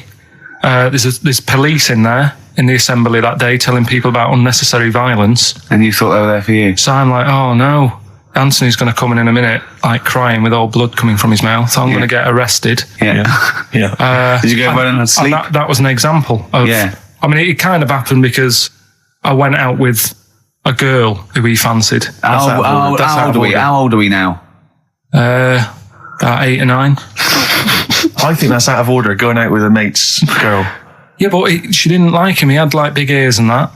He had no chance. You're So why such a should I? dick. No, but do you know what I mean? All right, I haven't got the looks like I used to. Sure, when you were 8. But that's before the stress of, having head squoes and that sort of thing. I have aged a lot since. Having your head squoze. I love your own grammar. I know, That's the past tense, is it? Squeeze or to have squozed. Oh, he did squoze his head. Yeah. Oh, brilliant. So, What about a bit of Bowie? Let's, Bowie? Be my wife. Carl, I'm asking you. Let's make I think we can squoze that in. Be my wife, Carl. Come on. The French have tried to keep that secret for over 100 years, It was only Steve. the upper crust people. Nearly 200 years. That is a top secret. Somehow Euston Station upper crust got hold of a document left behind in an old sea chest, possibly Napoleon's, could have been Josephine's. Unfortunately, jotted it down. He's kicking himself now. Oh, Secretary, I cannot believe I left a note. If he talked like that. He did. He did that. Yeah, he talked English, but in a very funny French accent. Do you remember, there was one thing that, talking about funny French accents. It's the Ricky Gervais Show with Steve Merchant. Thanks. You were going to tell us a little story about a Just Volvo passed my estate. test. Yeah. My parents had a big Volvo estate, and there's quite a big I car to don't drive. drive. My parents didn't have a car. But I know you don't drive cars, Rick, but it's got a big car to drive if you've just passed your test. It's safe though, isn't it? It is very safe, that was the thing. Yeah. And I come from the West Country, obviously. There's quite a lot of windy lanes. around there. You're joking, do you? They have cars there. Oh, here he comes. Blimey, Carl. Learned on a tractor, automatic it was. Do you want me to tell it or not? Oh! Don't give up the accent! Oh no, I'm not worried. Oh, go on. Go on. So I went to this You party. never got him being from the north. Not when he's telling an anecdote. He's never told an anecdote. Oh, yeah, fair point. Yeah, come on. I remember once, right, an American came to our school. We were all about 13 and 14, and he was like, you had to be his friend. And there was like people vying for his attention because he was sort of like this cool American bloke, right? And, he was like good at sports, straight, he's always, it's just great. And, I remember someone saying like tube, toothpaste, and he laughed, said tube. And I go, well, what is it? They said tube. It's tube. Right? And people go, no, it's tube. Right? And they go, it's tube, right? And I went, I say tube. He went, and they sort of looked at me, and they just thought, you liar. That's what, no, I say, let me think, no, I say tube. Oh. When you're a kid, like, any American you ever meet is the coolest thing. It doesn't matter if it's a huge, fat bloke wearing Bermuda shorts and a camera on his neck. It's cool, because they speak with an American accent. Well, that is cool. And they say... Being a huge fat bloke in Bermuda shorts is cool. Sure. Yeah. That's what you keep telling yourself. Yeah. I'm growing into that look, says Rick. 41. Again, most of my knowledge of the sort of Tsarist Russia comes from Rasputin by Boney M. Well, listen. Yeah, he was the lover of the Russian queen. They put some poison into his wine. Yeah. They shot him till he was dead. Yeah. Which is, go on. Right, well, this. Oh, those Right. Russians. Loch Ness, the monster, Yep. Sure. probably doesn't exist. Okay. What it is, Interesting. Hold on, interesting. Oh, interesting. It's- What they thought the Loch Ness probably didn't exist. Curious viewpoint. Hold on. What proof have they got for that, Carl? How can they go around saying stupid things like that? it's methane, Right. Again, in Loch Ness. and people have seen, what's the lake it's in? Loch Loch Ness. Yeah. It being the Loch Ness monster. Yeah. That's where it lives. That's how it finds its way home. That's certainly the clue. Yeah, if it Get again, Carl, that's the clue. Yeah, if it go, and it's, if it's wondering, it goes, excuse me, what do you know where, I'm being the Loch Ness monster? Where would I be gone? Oh, you'd be going to the Loch Ness if that's your home. It's way over there, you So big anyway, monster, you. So the bubbles from the Sure. methane bubble up out of the water. Yeah. People think, oh God, it's a monster's head. But it's not, it's just water sort of shooting up because of the bubbles. Well, that's two of the great mysteries of the universe solved by Karl P on a Saturday afternoon. That is fantastic. Yeah. So, that makes me think a lot of things. So, when mediums are sort of like going, oh, I've got something coming through. Do you think they are exhaling a lot of methane gas? And thus making them not think straight? Do you think everything's down to methane gas? Do you think that all the mysteries of the universe are down to methane gas, Carl? What did it say in the documentary you saw? About what? What was the budgie happy? We know that budgie was sad. Was it in a room? Because they used to take canaries down the mines, didn't they? They used to take canaries down the mines, they'd smell the methane, and then the budgie would be happy. I'm not going to teach you anymore. Play a record. Oh, should have introduced this, shouldn't I? Go on, then. Oh, it's Beatles, Long and Winding Road. Smooth. Are we getting paid for this? Our Freaks Electric, Richard X and the Sugar Babes on XFM 104.9. Well, nearly through. We've had a few laughs again, a few tears. Absolutely, as always.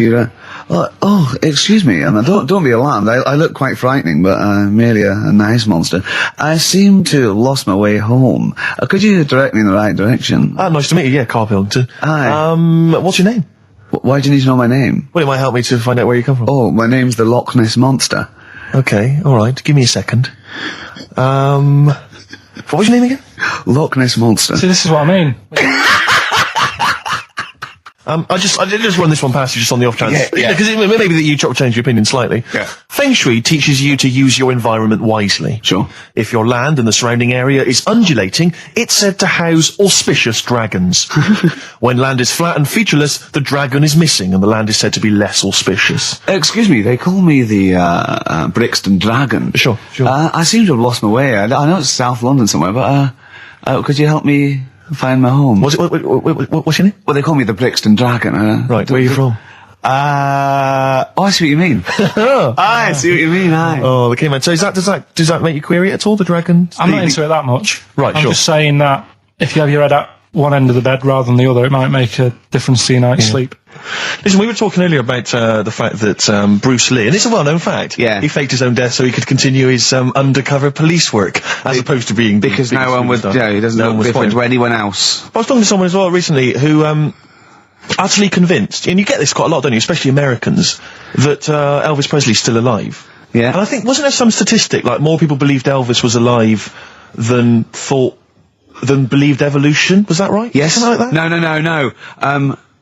No, it's something worse than that. It could be something. It was something like that. It's something like, I don't know, it's something like 42% of Americans believe that Elvis Presley has faked his own death and is still alive, right? Yeah. And there's this whole book that's been written about it, because, Carl, you might be interested in this. I know you're always fascinated by things that have been written down and therefore a gospel. Yeah. And that you don't have to revise yourself. You just learn off Ian Wright. Yeah. But apparently, the reason that Elvis is still alive, is that there's a number of sort of pieces of evidence. One is that none of his family could agree which colour pyjamas he was wearing when he died. That's evidence, apparently. Apparently, you know, he was an honorary member of the FBI. Well, apparently his signature appears on FBI documents well into the 80s, long after he should have died. Apparently no one can agree. There was sums of money that only... a lot of fat people in dungarees have seen him. Yeah. There's sums of money which apparently only he could have given authority to have transferred to other bank accounts. They've moved. Yeah. So this is all evidence that Elvis is still alive. And a lot of people, I was talking to this guy and he was saying, well, of course, the thing is, the pressures of fame were too much for him. That he faked his own death so that he no longer had to be this huge icon. You know, he could live an ordinary life. And my query has always been this: if Elvis faked his own death, do you think the method he'd have chosen is to have shat himself to death whilst on the toilet? Yeah. Yeah, but because he picked that, nobody will doubt it. Right. So Elvis went to the FBI. Yeah. What do you make of it? Well, exactly. So, what we're saying, Carl, is that there was lots of methods open to him, you know what I mean? It's all like, he didn't go to his secret police and go, I'm fed up, I want to fake my own death. You know what I mean? And they go, Yeah, what methods have you got? I like to be found, shit myself down the toilet. You like to do what? I want to be a big, fat on the toilet, just shitting myself to death. Right, on my ankles. Elvis is a good idea. I'm just wondering if there's maybe something a little bit more glamorous if you're favourite death. I mean, you could take a bullet for the president. Huh. What, shit all over him, just shit? No, we know crap at all. That'd be what you No, you just take a bullet for him, or you could... There has to be shit involved. Why has it got to be... There has to be shit involved. Why has it got to be crap? I want this way. Oh, make it happen. Yeah, it's probably Carl, head in hand, look. Yeah. He's worried about the things we say. Yeah. Jeez. We haven't offended 1.2 billion people. Yeah. A fifth of the planet. So, Carl, what do you make of it then? Are you convinced Elvis is still alive? Am I getting him mixed up with someone else? Because all Elvis, all Elvises look alike. Because that is true. A lot of Elvises do look alike. That's safe. on his gravestone, Yeah. didn't they get his name wrong, or is that his brother? Who's his brother? Aaron. No, that's his middle name. Yeah. You're not an Elvis kind of expert, are you? Hold on, wasn't Elvis one of a twin that died? that died, and I'm sure they got his name wrong on a grave or something. Oh, I don't know. But that's consequently that's proof he's still alive. No, I've had the thing with the still alive thing. Like I say, he picked that awkward death because nobody would be saying, hang on a minute, going round upsetting the family, wanting to talk about it because they'd be embarrassed to be saying, he was found sort of in a pile of mess. Weighing 25 stone. Yeah. So... Because you notice he also expanded to a huge size as well, so he was just a huge fat blob of a man. He also did that to add, extra... To the glamour. I don't quite understand these people who fake the deaths, because... Well, a lot of them don't. A lot of them don't, Carl. This is what, in a roundabout way, we're saying. We're saying that a lot of people that say people fake that they didn't, who like else? Bruce Lee Who else has said and James Dean and Elvis Presley. We're saying they didn't fake their deaths. he did die, didn't he? His head come off, didn't it? Thank God. Who's this? James Dean? His head came off. Oh no, I know where I'm trapped in a toilet with no toilet paper. That's where I am. I'm thinking maybe I peel off some of the wallpaper, things like that, but there's nothing I can do. I got to go upstairs. Newspaper. Well, exactly, but I have to go upstairs and find Toilet paper, was there any? There wasn't. There wasn't? Oh. I'll have to go upstairs and maybe find a notepad or something like that. And so I try the door, right? The door's wedged, and I'm pulling on the door, and I can't get the door open. It's just like it won't come open. And it's already, and I knew it was going to come to this at some point. Like, this is like, the clock's ticking. I'm trying to pull the door open, trousers around my ankles again. And I'm thinking, well, what I could do is I could open the window, I suppose, and like try and climb out, but not really, because I got the trousers around the ankles. And that's Or if it was raining, just stick your ass out, two birds with one stone. Sadly, it was a beautiful day, Rich. I call it the World B-Day. And so what I'm thinking is, well, I got my mobile phone in there, luckily, because it's in my pocket. I'm thinking, well, maybe I can phone, I would seriously... Kleenex. Maybe I'll phone the fire brigade. At this point, I mean, just dried. No, it hadn't, it was... Hold on, was that little puppy not around? Because sometimes you can call that, it's got a little bit wrapped round it. Listen.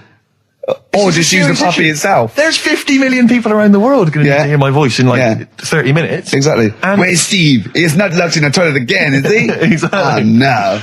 I watched Call My Bluff in the week. Is this with Toxic and yeah, Colin? it was quite good. I quite enjoyed I imagine it. you could get on there if you want. I used to watch it with what's his name? Famer.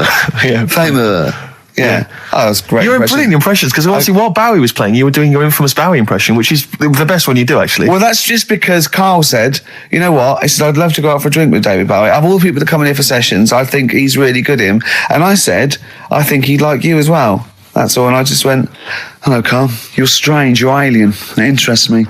Myself and Ian, I'd like to put you on there. Yeah, I just imagine you and Bowie in a pub somewhere. Isn't that pretty much the same impression you do when you do Ian Canfield? No.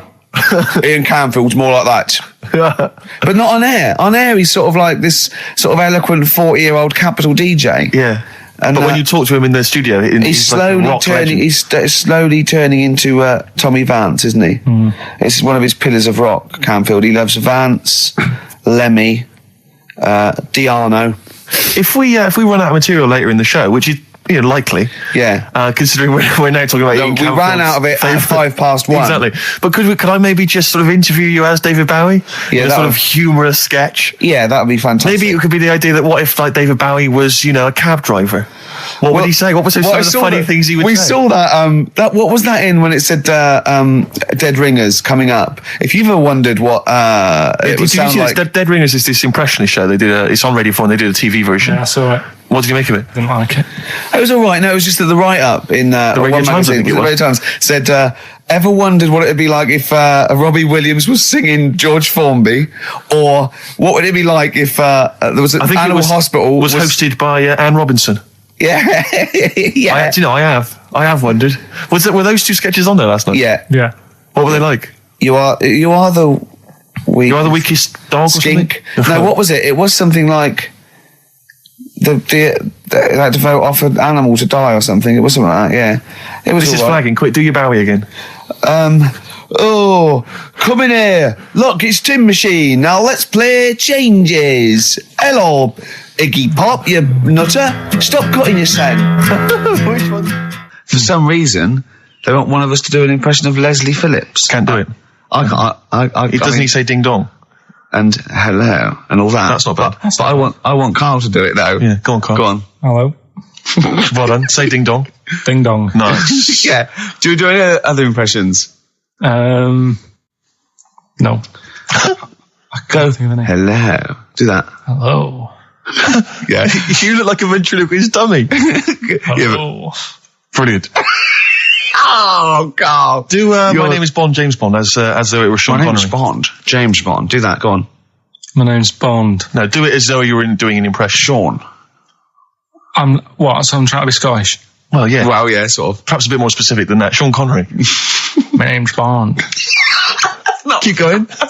My name's Bond, James Bond. Look, Jimmy Stewart. It's not that. This is the best fun. It's like having your very own Fisher Price toy for 2 hours a week. It's great.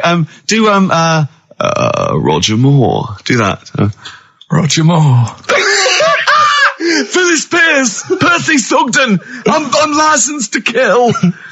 Anyway, she just said... No, this is a great game. that's enough of that. We'll come back to this another time. Yeah, anything you want Carl to do. There was a kid I remember at our school, Mark Johnson, when we were like 10 or something, and we were talking about the Guinness Book of Records, and Mark Johnson went, yeah, I'm in the Guinness Book of Records. I thought, I'm intrigued. You're a 10-year-old. I said, go on. He went, no, I don't. Does this qualify? He claimed that he was in America once, and he went to see a baseball game, and supposedly that game was the world record for the number of people in an audience for a baseball game. It was like some massive stadium, and this was the most people ever. I'll tell you what his account. And he claims he was there. I don't reckon it was listed. Well, I don't reckon Mark Johnson got his name on that list. Exactly. Ross McWhirter would be going, but that's the whole book. But I think I remember him looking it up and going, there it is, I was there. Yeah. Does that count? I mean, no, I don't. So this shadow is moving about and... independently of an object. Yeah, and the local mayor and that is like, yeah, it's a bit weird, but it's not harming anyone. The mayor involved! Was he elected to that post? Hey, Mayor, we got a problem down here. Seems like a shadow. Well, it's not causing any... No, it's just causing any problems. Yeah. We've also got Educating Ricky, where Carl educates me. The one last week, a girl, right? She was deaf, and she was had an argument with her mum, and she pushed her and she hit her head, and then she can hear again. Yeah. Don't know what I learned from that. No.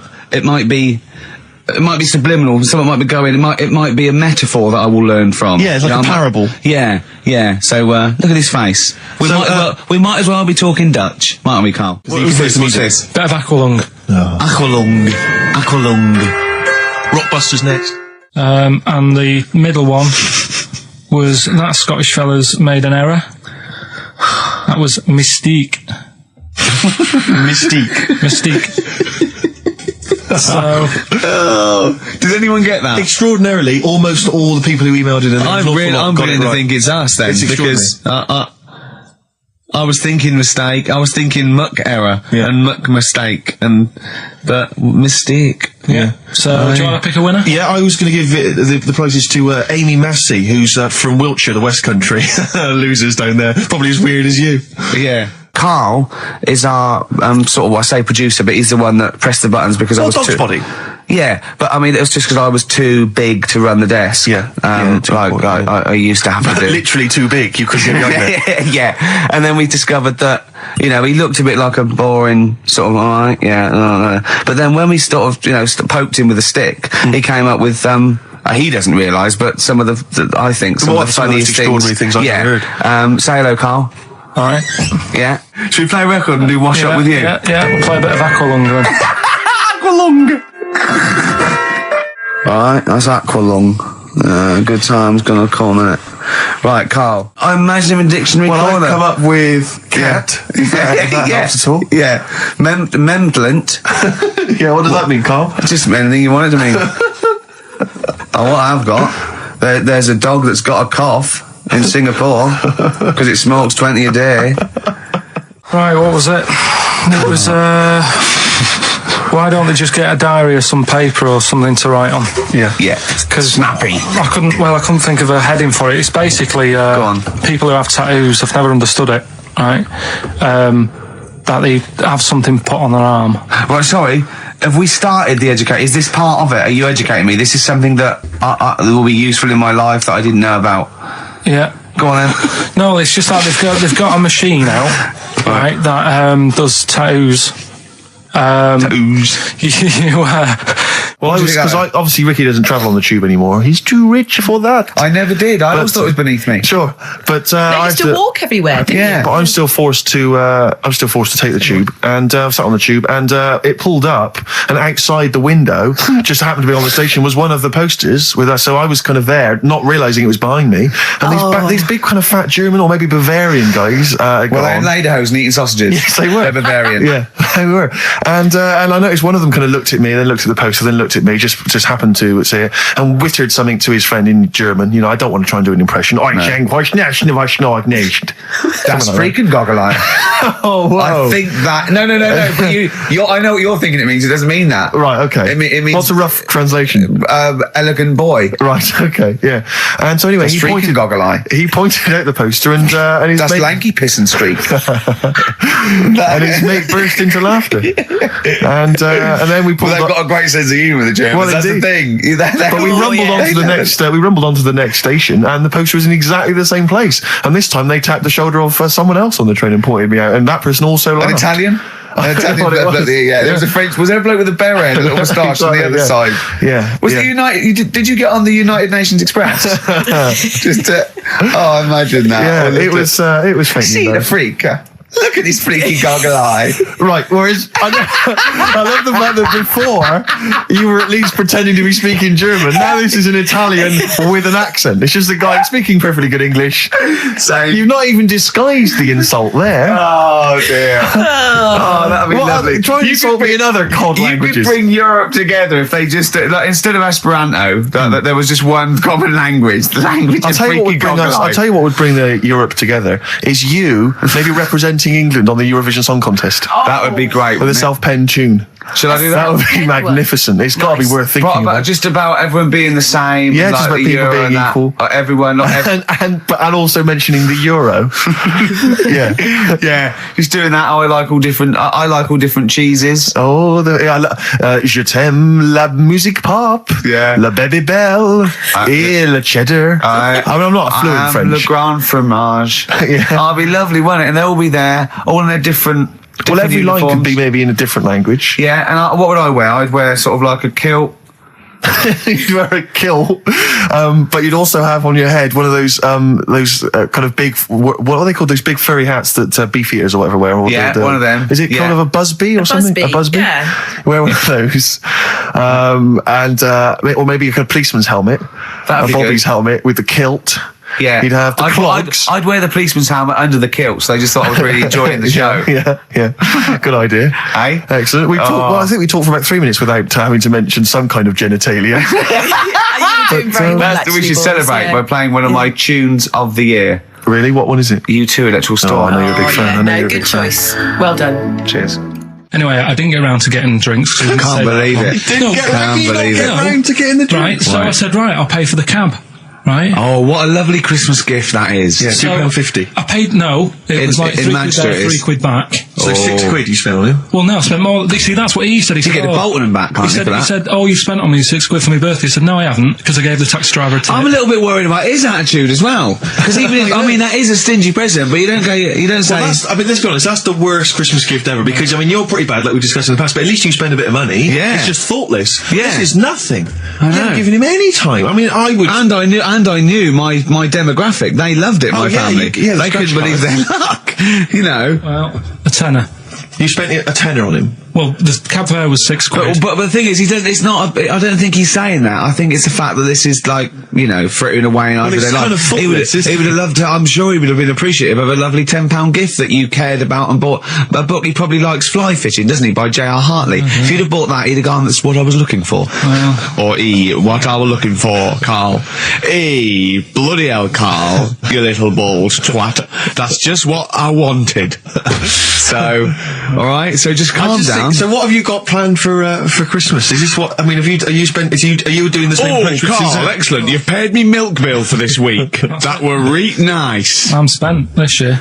So have you planned anything for Suzanne, or are you just... Yeah, I'm taking her out Christmas Day for something to eat. So, do we need them? Do we need them? And you should explain do we need them for those that don't like the show. Well, it's sort of education about animals and stuff, and if we need them. So, like, David Attenborough once said, you can get rid of people off the earth and it would carry on, there's no problems, but, you know, get rid of a monkey and you could have problems on your hands. So is that a direct quote from Attenborough's current autobiography? Something like that. I think so, yeah. So what I've done today, right? He always starts everything with, right, so then. Yeah, exactly. Yeah. So... And he always ends things, you got yourself all sorts of problems. Yeah. So that's done. That's coming up. Enjoy that. I think I can just sum up the station, can't I, Steve, with that just last comment? I think you're probably right. I just came in, I just went to the toilet there, and it's a disabled toilet that's close to it. So, you know, you go there, I had a wee, I thought, oh, the thing doesn't work, didn't flush. I came back and said, oh, the toilet doesn't work, doesn't flush. And, Carl went, no, you just stick your hand down and pull that wire up at the... Think of that. Put your hand in the water. I mean, just water.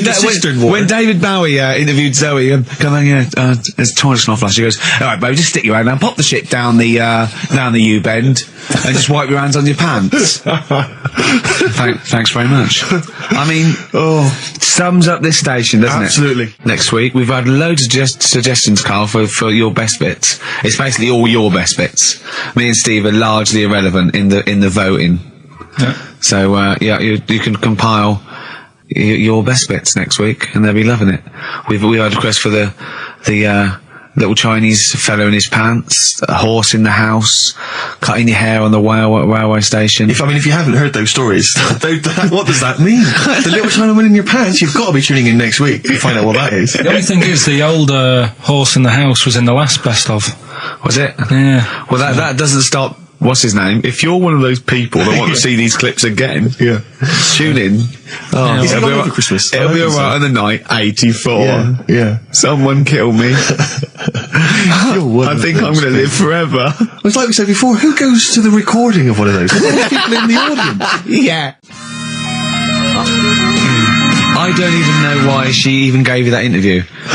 When you start off with, trying to find out if I need you, but what did you tell her to get her to talk to you?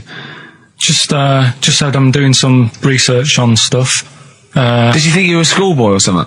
No, she just said, oh, all right. She said, you know, how long will it go on? I said, not long, just like 5 minutes, have a quick chat. And she loved it, didn't she? She sounded happy to take part in that. So the fact I love the fact that you've got an expert and you suggest that she's going to be having sex with Noah. He's a good info, so you're happy. She goes, yeah. Oh, I took Suzanne out for a walk, right? Yeah. Went round Covent Garden. Right. Past the place where it was on. The stage door was open, you snuck in. Well, I said Madness are alright. And because when you think about it, Madness songs are quite sort of musical anyway, aren't they? So you can't... They're quite musical. Do you know what I mean? They sort He of... means they're like a musical, like a musical. Knees Up Mother Brown. I thought it was alright, enjoyed it. Blur the musical would be good, wouldn't it? Blur the musical would be excellent. Yeah, little Cockney so Sparrow. what, you bought tickets there and then and just went in? No. They're not selling, are they? It was fairly quiet because we only paid the lower price and we got upgraded for free. Nice. So you enjoyed it, though, did you? I'd loved it. And would anyone like to come on stage with us? Yeah. The little bald fella. Yeah, go on, I'll give you a go. And what home are you from? Where are you? What are you doing tomorrow? Well, I'm going. No, you're coming here tomorrow. Come here tomorrow. Is it not doing well? That's a disappointment. I don't know. I mean, it was New Year's Day, so maybe that's why it was quiet. Carl, what have you got lined up for us as the producer? Right. Well, Rockbusters. Been off this week again. Has he? Yeah. Another week off? Another week off, yeah. No, I didn't have a full week off. I had 3 days off because I was working all over Christmas. Yeah. And still didn't stop working, preparing stuff. You've got a nice load of prizes there that I've sorted out. I had to come in especially to sort that out. Mm-hmm. Yeah. Rockbusters. Did you rifle through the drawers up at Capital Gold instead of down here? Yeah. Rockbusters, we're still doing that. Yeah, you're bigging it up. Yeah. He's bigging it up. Yeah, still doing that. We've got that. We talked a lot about hairy kids. We have discussed that a lot. I love the fact that Simon Sharma has never started a programme like that.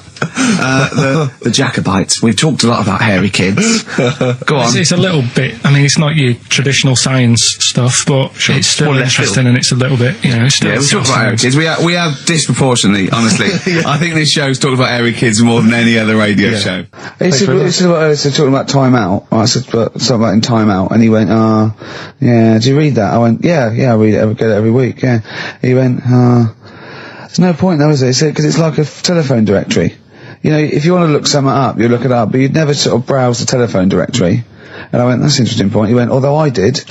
When I was in Scotland, I just looked up how many Macs there were, and there was 42 pages of them. How bored are you in your hotel room in Scotland to suddenly start working out how many people start with Mac? What would you do if you got loads of phone calls, right, from women going, Karl, whenever you're on the radio, I just have to do it. I just have to do it. Your voice makes me... I say, alright, well, you know, it's alright. I'd be happy with that. Would you? Yeah. I mean, just in case anyone is doing that.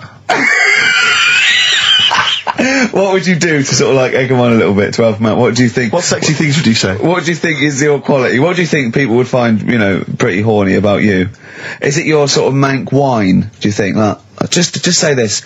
London shit, innit? I think say that, but, you know, London, it's not that good, is it? Like I think you've done it there. So that's say something quite sort of sexy though. Say something like, you know, well, I love to love you. Say something sexy. Say that. No, say something sexy. Sue's answers to me, you know, do you love me? I go, yeah, you're alright. Where I went wrong with this one, the Jamaican fella, he had to have some aspirin. Why? It's my fault. You know, I'm not cutting, there's no point passing the buck or anything. I said FD. A lot of people were saying, Fred Durst, like, forehead hurts. Which is a good one. Yeah, which would have been as good as any of yours. But I made an error, so we'll roll it over. No. What is the answer? What is the answer? over. Jamaican fella what? Add some aspirin, why do that? What's the thing? FP, it was free the pain. Free the pain? Free the pain. Free the pain. Free the pain. That's awful. You've got to write these down next week. I'm sorry, you're the producer. I know, but I've had a busy week, haven't I? That's not an excuse. Have you not? The point of a rollover is you've got to add to it. That's the excitement. Yeah, there's a couple of albums that. Okay, well, there's also the Fools and Horses video with the free. I don't think I'm bloody jealous of that. I like that little yellow thing. It's a little. There's a little kind of model three-wheeled van. Rodney, you plonker. Dear. What's that? This is what looks to be some kind of best of the stereo MCs. Don't call me a plonker, you wanker. The David Attenborough DVD collection. Unc shit himself again. Oh yeah, the big prize that we tried to give away.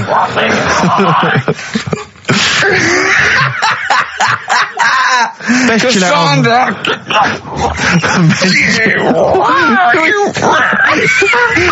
Who is that supposed to be an impression of? Which member of the cast is that? Is that Cheeky Dell? I don't know. Best chill out album ever, the best air guitar volume 2, and of course for all our fans, Doctor Who, The Aztecs. That's on DVD, and that's one of the William Hartnell Doctor Who. All right, that's the worst impression I've ever heard. That's brilliant.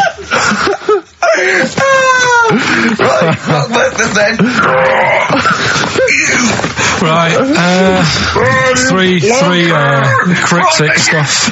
Oh, come on. Right, Rodney, Three. I can't do it. No, come on. So shall I give you a little taster? But we were having a pizza in a pizza establishment. When was it? Wednesday or Thursday? Yeah. And he was going, I'm a good organiser, I'm a good problem solver. Give me any scenario, right? Obviously he didn't say scenario. And I went, okay then, so you're the manager of this place, and there's a couple there, elderly couple, they're about 60. They've had a lovely meal. He went, yeah, right. I went, but the gentleman, he's got a little bit of a heart condition, he takes a pill after his meal, as he should, after meals. He's only taken Viagra. And now he's stuck in. Wedged in. It's gone, and it's stopping him getting out from the table. Yeah. So what would you do? He went, well, what? He's stuck in because of his dick? I went, yeah. He went, right. He said, I'd use the situation, I'd make cash. I said, you're not going anywhere, do you want a pudding? Entrepreneurial. I like it, Carl. And he went, so that's that sorted, I've got the job on that. Next, I went, okay. You won't believe it. Next day, there's a little problem in the toilets. Two gay men were having sex and they got stuck in each other. Yeah. He went, right. I'd say, is it the same fella as yesterday with the Viagra? If so, why was he let in again? He was on the door. Yeah. I went, it's not. It's too. He goes, right. Does his wife know he's cheating on him? Yeah. He went, right, I'd go down. I'd go, and then he went, I'd say this isn't a restaurant problem, call an ambulance. Strictly speaking, not a restaurant problem, no. But am I right? Huh? Am I right? Well, I don't know. Would you give me the job if say, like, you were the boss of that restaurant and you... Do you know what I like about this? At no point did he say, Gervais, why are you being so mental? Yeah. Why would someone get stuck because they took Viagra by mistake and two people get stuck in each other? But you've heard the stories from his past. That is a perfectly legitimate situation to find yourself in. You grew up in his part of What would you Manchester. do if there was two fellas with big heads and webbed feet and they had a horse in a... Well, what I'd do is... What would you do? What did you do when you first saw them? The dancing. Brilliant. Right? That's that solved. Brilliant. I wanted to be a dancer. After I did the boxing, right, I joined a dancing thing just near Man United's ground, right, called Twiggy's. Went along, I wanted to learn some moves. How old were you? Well, it was when Michael Jackson was, like, pretty big, so about 83, 84, 85, something like that, around there. Wanted to do it. When I went, it was shut, and it had become like a warehouse for toilet rolls. So in a way, I wonder what would have happened. Sorry, how is that an anecdote about you going through dancing? You've told me before, you did boxing for a while, you did dancing for a while. You had a true fight in the boxing, you didn't even get in the... That's not an... Imagine if that was a film! This is a boy's dreams of becoming a dancer. Oh, it's shut. Next on. I mean, how is that a story? Yeah, that was Billy Elliot. Do you think it would have won quite as many awards? Yeah, brilliant. Footloose. All right? Yeah. I'm fed up, they banned it. Let's go. Oh, it's shut. Flash dance. First, there was... it's a warehouse. Never mind. I'm just saying, you'll find something else. I think I got a go-kart after that. I bought a motorised go-kart and kept myself busy with that. So... There's always other things. Just think, Alan Bennett has to sit down and really sweat over his stories. Yeah. He just opens his mouth. You are a living Alan Bennett character. So that's solved. Well, Jay, don't worry about that. There's no emotional problems I can foresee if you follow that advice. So the advice there is do an arranged marriage. If she's not ugly. minging, she's not completely minging. Yeah. And don't worry about dancing. Get a go-kart. Cheers. Great. Keep your problems coming in. Proudly drawn boy, born again on XFM 104.9. There we are then. Ricky Gervais with me, Steve Merchant and Karl Pilkington. Raring to go. He's a bit grumpy, Karl. Woken up at 8 o'clock. Because he's from the north. Yeah, because he's in London. Yeah. And London's rubbish, right, isn't it? You can't even get a Band-Aid in London, can you? Or grouting. In Manchester, I could walk to the next shop and definitely get some Flash or maybe some Vim. You can't get it down here. You got to go to a trendy bistro, haven't you? Karl, why are you grumpy? I told you before, I'm just a little bit tired today. Because he had to get up, but the builders next door woke him up. No. He's always going about his hours. Those builders probably got up at 6. Yeah, but I can understand builders who get up early because they're building outside and they've got to get the job done before it gets dark. But he's working in someone's lounge. If it gets dark, put the light on. It's not a problem. So why is he starting work at like 7 o'clock in the morning? Well, because the builders get paid by the day. And if you get a builder there and go, I'll just do 11 till 3, he's not going to go, I'll tell you what, love, just give me 40 quid. I didn't do a whole day. It's a day's work, isn't it? So you want to get the most out of them, don't you? Plus, he probably wants to finish early so he can have a good night out. Yeah, it's a Saturday night, you know what I mean? He wants to... Yeah, he wants to get at least 15 pints in. And he was cheery, I bet he was whistling and, dancing around and tapping, so I don't know how you can be annoyed at that. And so the Iceman, why does that amaze you? What's like, ooh... Well, they found some part of our preserved past. It's interesting. Again, I'm amazed by anthropology and evolution. Yeah, it's just that line on its own like that. They found an Iceman is great, but then it went on, and it's going on about you know, they've had to get different people involved to find out how old it was. Because first of all, the story started off, right? An old fellow on holiday somewhere. Where did they find it? In Sweden or something? And he was walking in the hills. And He was walking in the hills. in heels. Was he a transvestite? In the mountains. Oh, In the hills. Yeah. Yeah. So he's walking about and he sees this body in the snow and he thinks, oh. So he calls the police up and they come and have a look and he goes, oh yeah, it's probably a murder.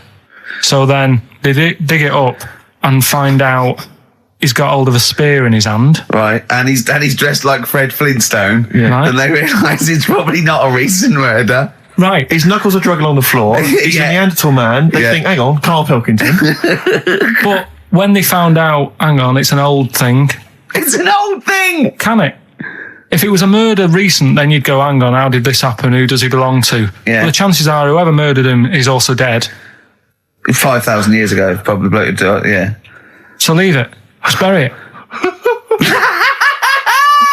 I don't think it's a murder investigation. No, but they are. It's not Quincy going, this was before my time. It's not a murder investigation. Yeah, just one thing bothers me, sir. Just one final thing. My wife loves you, but this guy. That's how they were Why treating would he it. have a spear Yeah. and a leopard skin? I just can't. I can't get over this. What are you talking about? Ash, and sometimes on XFM 104.9, I'm Ricky Gervais with me, Steve Merchant and Karl Pilkington. Right. We've got so much to get through. All right. London's shit, innit? Sorry, I shouldn't swear on air, my studio. Never swear on an on-air studio. Yeah. Apologies. Not really swearing, is it? I'll tell you what swearing is. Oh. Graduate. You're going to play that again and give a winner. Give a winner. Well, let's hear it. So it's Karl Pilkington featuring in The Graduate. No, there's this lad who called Mark, right, who used to go to school with, who used to call me that. And his mum, right, was like obsessed with cleaning. And I was never allowed in their flat. He makes the place look untidy. So she used to, I don't know if it was just me or all his mates, but I used to turn up and she goes, yeah, he is in, but you know what you've got to do? And I used to have to go round the side of his flat, and he had a computer, right, which I used to play. I didn't have one at that point, but he had one. And I used to have to go round the side of the flat and stand at his bedroom window with his window open, and I'd be sort of leaning in playing the game. You are joking. I'm not, his mum- You had the weirdest upbringing I've ever heard. The things you were willing to do. It's the strangest. What is this town like? No, I stopped going once Was it there got me always home. music? Right? There's the horse in the house there. Oh, look at these two kids with big heads and webbed feet. All right, Ronnie. All right, Reggie. What was it like? She was obsessed. It's like you've grown up in a cartoon made for children. Yeah. No, his mum was really obsessed with cleaning. When Can I play through his window? I used to, these Mrs. marigolds on. Ramsbottom, can I play through Mark's window? Aye, you know what you have to do. she used to be up till about Is 3 in that the morning. Pilkington again? Have you washed your hands? What up till 3 in the morning? She Washing. used to be up doing the tiles in the kitchen. Washing until 3 in the morning? It's at 3 in the morning. And for ages and ages, that's saying that out on the tiles, I used to think that came from, like, his mum. Because she was out, like, cleaning them late. So, till I was about 13, I thought that saying, out late, on the tiles, Yeah. was... And now you're not confused by anything. XFM 104.9, what do you want to know? Funny thing happened to me on the way here. Okay. Actually, it was about Wednesday or Thursday. I was walking along Charing Cross Road. I was on my way here, actually, to meet Karl for a drink. And this little fella came up to me. I think it was an overseas student. He's sort of like a student type, but he had an accent. And he came up to me and went, "Excuse me, are you one from the office?" And I went, yeah. He went, "Would you sign a script book of the office for me?" I went, "Yeah, by all means, yeah." He went, "Can you come to the bookshop?" And I went, what, you haven't got it on you? He went, "No, but if you come, I will buy one for you to sign." And I went, "I can't really." He went, "Were you going to pass one?" I went, "I'm not, no, I can't." He went, "Oh, I was just in Waterstones earlier, and I didn't go." I went, "Oh, sorry." He went, "You could just," I went, "I can't." He went, "Okay."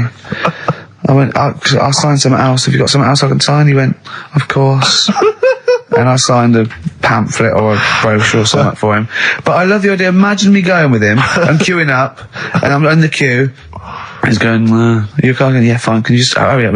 And he gets there, and his switch doesn't work, and he goes, can you lend me £10? Yeah. I mean, imagine that. I'm a little bit annoyed you didn't go with him, frankly, because that would have been a sale of our book, and I get a little cut from that. Well, behind him was Salman Rushdie. Going, can we hurry up? Because I shouldn't be out. I'm getting a lot of funny looks.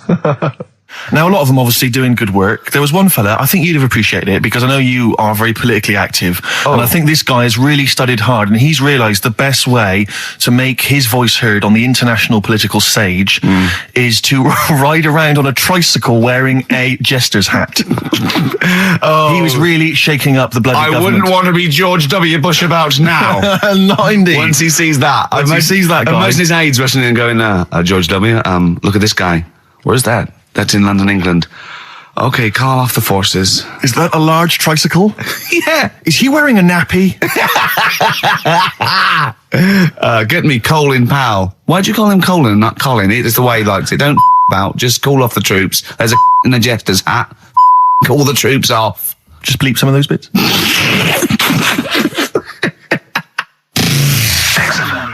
I remember when I was growing up in Manchester. No, you can't. And tell you it's funny to me. I'll tell you, XFM 2.9. I said no. Go on, I saw a weird thing. I saw where in Leicester Square I was coming through China. I saw a hairy Chinese kid. no, I don't. It was weird because they're not usually hairy, are they? Did I tell you about me Auntie Flora? Is that supposed to be Manchester? Did I buy as like? Did I tell thee about me Auntie Flora, who shat herself for 3 hours once? Did I tell you? I don't. There was a woman born once. You have to phone us. We've got nothing. Oh God, he's so annoying. Little twat. Flaming Lips on XFM 104.9. Well, we got through it without Carl. I think so, yeah, I've enjoyed myself. Didn't mention him much, did we? No, I don't think so. Don't think we need him. I always quite enjoy it when he's absent, actually. I know, because we can have a nice chat as opposed to him just going, remember when I had Chinese hair and they were old woman eating her own legs, It's and my just dad gobbledygook, put a Forrest Gump in a wheelie bin. Yeah. Claire brings a certain kind of level of class to it, dare I say that, you know. She's inept in her own way. In her own way, yeah. I mean, there's no one. Oh no, there's no one any good working. No, I mean, no. I don't want to give you that. There's no like proper. The only proper DJ is probably Camfield. Do you remember once when we were talking about the A-Team and I was slagging it off on your show in the old XFM? Yeah. And I was going, I mean, I quite like the A-Team, but sometimes it's too far-fetched to enjoy without it being ironic or it being for kids. And I could hear fuming from outside. I could feel him going. He didn't know who to call. He wanted to call Vance or someone or Lemmy. He didn't know. Right? And then I said, and if you can't find the A-Team, they outwit the might of the FBI every single week. But an old woman who's having trouble with her landlord can find them. Yeah. And the door burst open, and Campy went, "That is because Hannibal sometimes disguises himself as an elderly Chinaman." And that was his explanation for the whole series. That was for Camfield. That's lovely. That's for his 12th birthday, which is coming up very 13. soon. Oh, he's 13. Yeah. Teenager, yeah. Oh, he's gonna rock, Steve. Indeed. Kid. Oh, you'll have the Scottish widow coming round. Oh dear. What's her name, by the way? I heard you talking about that. That's Amanda Lamb. Amanda Lamb, who's in the Place in the Sun programme. Is she actually a widow? Is she a Scottish widow? Hoots, man, my husband's dead. Do you want any money and a bit of my clam? Brilliant. All right. That's the sort of quality you've missed out on today. Well, anyway, you're going to be back next week. We need you back next week. Yeah. Well, how do you know? Also, how did you know you were going to be ill today? Because you phoned and arranged this yesterday. Convenient. And I spoke to you yesterday and you didn't sound very ill. I felt ropey yesterday. You've got a bit of a bunged up nose. Even though I have a bit of a bunged up nose. I still sorted it out. I'm a little bit sweaty. Carl, sorting it out does not mean you phone up Sturgis and send her down. That's not sorting it out. That's making things worse. Have you learnt nothing? Thanks, Claire. If you're not part of the solution, you're part of the problem. them. Yeah. My leg's a little bit achy. Oh, wearing wet jeans. Oh, I put wet jeans on again. My lasagna it was frozen. Think of that. A well-known phrase from the show, and it's hairy Chinese kid. Yeah. Where would you There is hear no that other radio show in the life? world. This is... Go on. If you've just tuned in, I mean, what are you do thinking? Think if you've just tuned in? You're going, well-known phrase from Shaw, hairy Chinese kid. Oh, yeah, classic. They'll be playing that in charades this Christmas. You bang out of order, first of all. Okay. Do you have a good night when you're with us? I tell you what, I wish I'd lost a tenner every time I've come down. That would have improved it. You point out there about the football analogy. Mm-hmm. Alex Ferguson, when did he score a goal? Right. He doesn't. He tells the others how to do it. Right? That's He my doesn't role take in up it. one of the 11, though, does he? No, exactly. It's not like you can only field 10. Yeah. Because we only got 10 again. I want to be in the 11. Exactly. You stop running around in midfield, falling over. Yeah, shouting, oh, what have I told you? Yeah. No, well, you know, my mum and dad have sort of moved from Manchester. They've retired now in Wales. Oh, yeah. And it is... Look at his face, turning his nose up. No, but it is pretty depressing. Do you know what I mean? It's just one of them places that... it's like you go back in time and that when you go there. I mean, maybe the major cities there, maybe Cardiff is all right. What, even coming from Manchester, it's like going back in time? It's like one of them places, it feels like every day is Sunday. Do you know what I mean? It's just depressing and grey and slate Lots of everywhere. vicars walking around going, I'm late. Well, yeah, it is the sort of attitude they have, right? This is true because my mum and dad live there and that, right? And they love it. It's all right. It's an healthy place to go when you get older and that.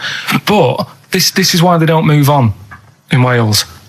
Well, I'd just like to make another No. sorry to any Welsh people listening. We're not saying you don't move on. Carl is. No, but Sorry about the little Chinese shoes again the as thing well. is, it's good that in a way that they do that, and they don't want to be like, you know, rushing about everywhere because the way London isn't that great either, is it? Because it's totally opposite here, right? Yeah. So I'm not having a go. It is a bit dull. I think even people who live there will agree with me, Okay. right? But like one of the shops that my mum and dad use, right? It's only a little sort of villagey type shop. Can't be bothered staying open for hours and hours, right? Because there's not enough people who use the shop. Yeah. So what you do is they get used to what you buy, and They leave it out. They put it in a phone box outside. They put it in a phone box. Yeah. So it doesn't get wet. So my dad's loving that. Well, Once he yeah. found that out, it was like brilliant. But how is that about him? That's brilliant. Well, it's not for other people. It is for my dad because he's picking up all sorts of stuff. Oh, Chickens. no, he's not. Oh, yeah. He's not nicking other people's shopping. Well, it's not like nicking, is it? Because it's not theirs yet. Oh, and you've stitched him up on radio.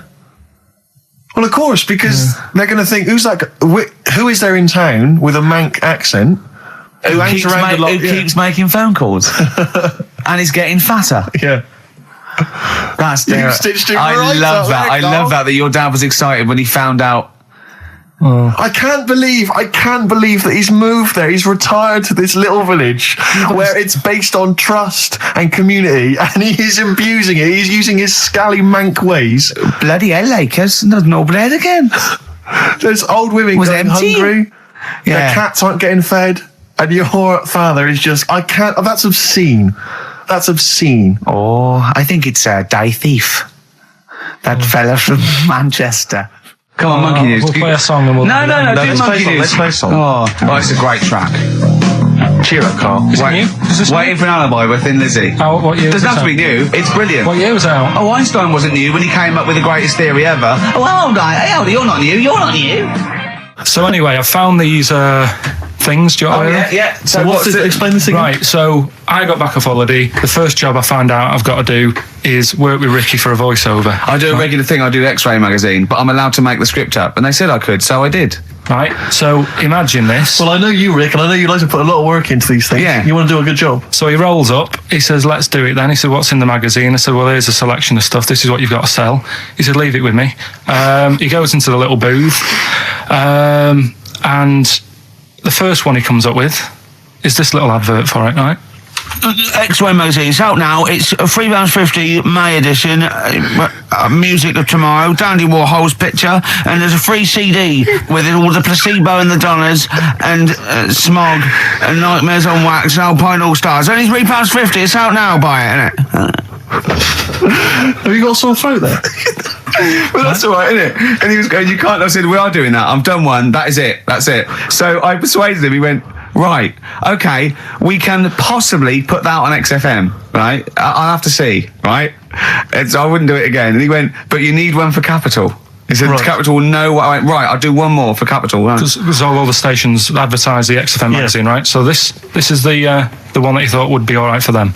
Ooh, hello, you loonies in Radioland. Dr. Frog here to tell you about the new edition of X-Ray magazine. It's out now and it's only £3.50. You've not heard of it? It's a great music magazine. And you get a free CD featuring bands like Placebo. They wear makeup, but leave them alone. Gold Chain, Smog, OK Go, The Donners, and all great bands that you'll love. To Froggy here. Hello. Bye. Ribbit, Froggy says bye it. Oh, well. So then, he says, that's it. You've had your money's Is worth. Dr. Frog still on there? He's still on Classic. I said, that isn't going to go out. They're not going to be happy with that. He said, you've had your money's worth. I'm going. Yeah. So I'm left with that. I then have to get the bosses in. And because I've let him go, in a way, it's my responsibility. Yeah. So I've obviously thought I've got what I need. I had to play them to the MD. What did he say? And justify. Well, I was sort of thinking if I laugh, he might go, well, I don't get it, but he finds it funny. Oh, brilliant. Well done. So I was laughing. He was sort of thinking, Excellent. is that it? Brilliant. When do they go out then? I think one of them's going out at the moment. Excellent. I think the first one's going out. Brilliant. Well, let's play a great track then. Is it Dr. Frog? I'd like to see Dr. Frog feature maybe on our show more often. Okay. 104.9 XFM. You alright? This is Karl, producer of Ricky Gervais and Steve Merchant. They're not about today. Ricky's on holiday. Steve couldn't be bothered. So I'm left here with all the DATs.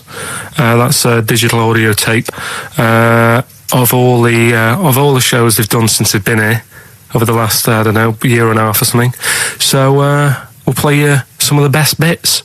Alright, so here's the first bit. Exactly. Karl you had to go to one of those well clinics, didn't you? or No, something? I haven't gone. Why? Because I'm not happy with it. What? I'm not happy with the whole... Well, it's just... Do people know what them places are? They'll give you a whole... Have you heard of them? Yeah, I've had one, yeah. They check everything. Which, Suzanne, my girlfriend, was like, you're 30 odd now. When was the last time you went to the doctors? And I haven't been for ages because I don't... No, I never go. I never go. Unless I think I'm honestly going to die there I in just agony. think they can always find something. Jane made me go to one of those well things, those boot things where they do it's a couple £100 and they give you a complete head to toe, don't they? But head to bottom is what it is. They do the old finger up the arse thing. Now, what is that testing for? Well, I like that he said it quietly because he's on the radio. You can't say arse. Yeah. Well, say it quietly. Say it quietly. Yeah. Arse.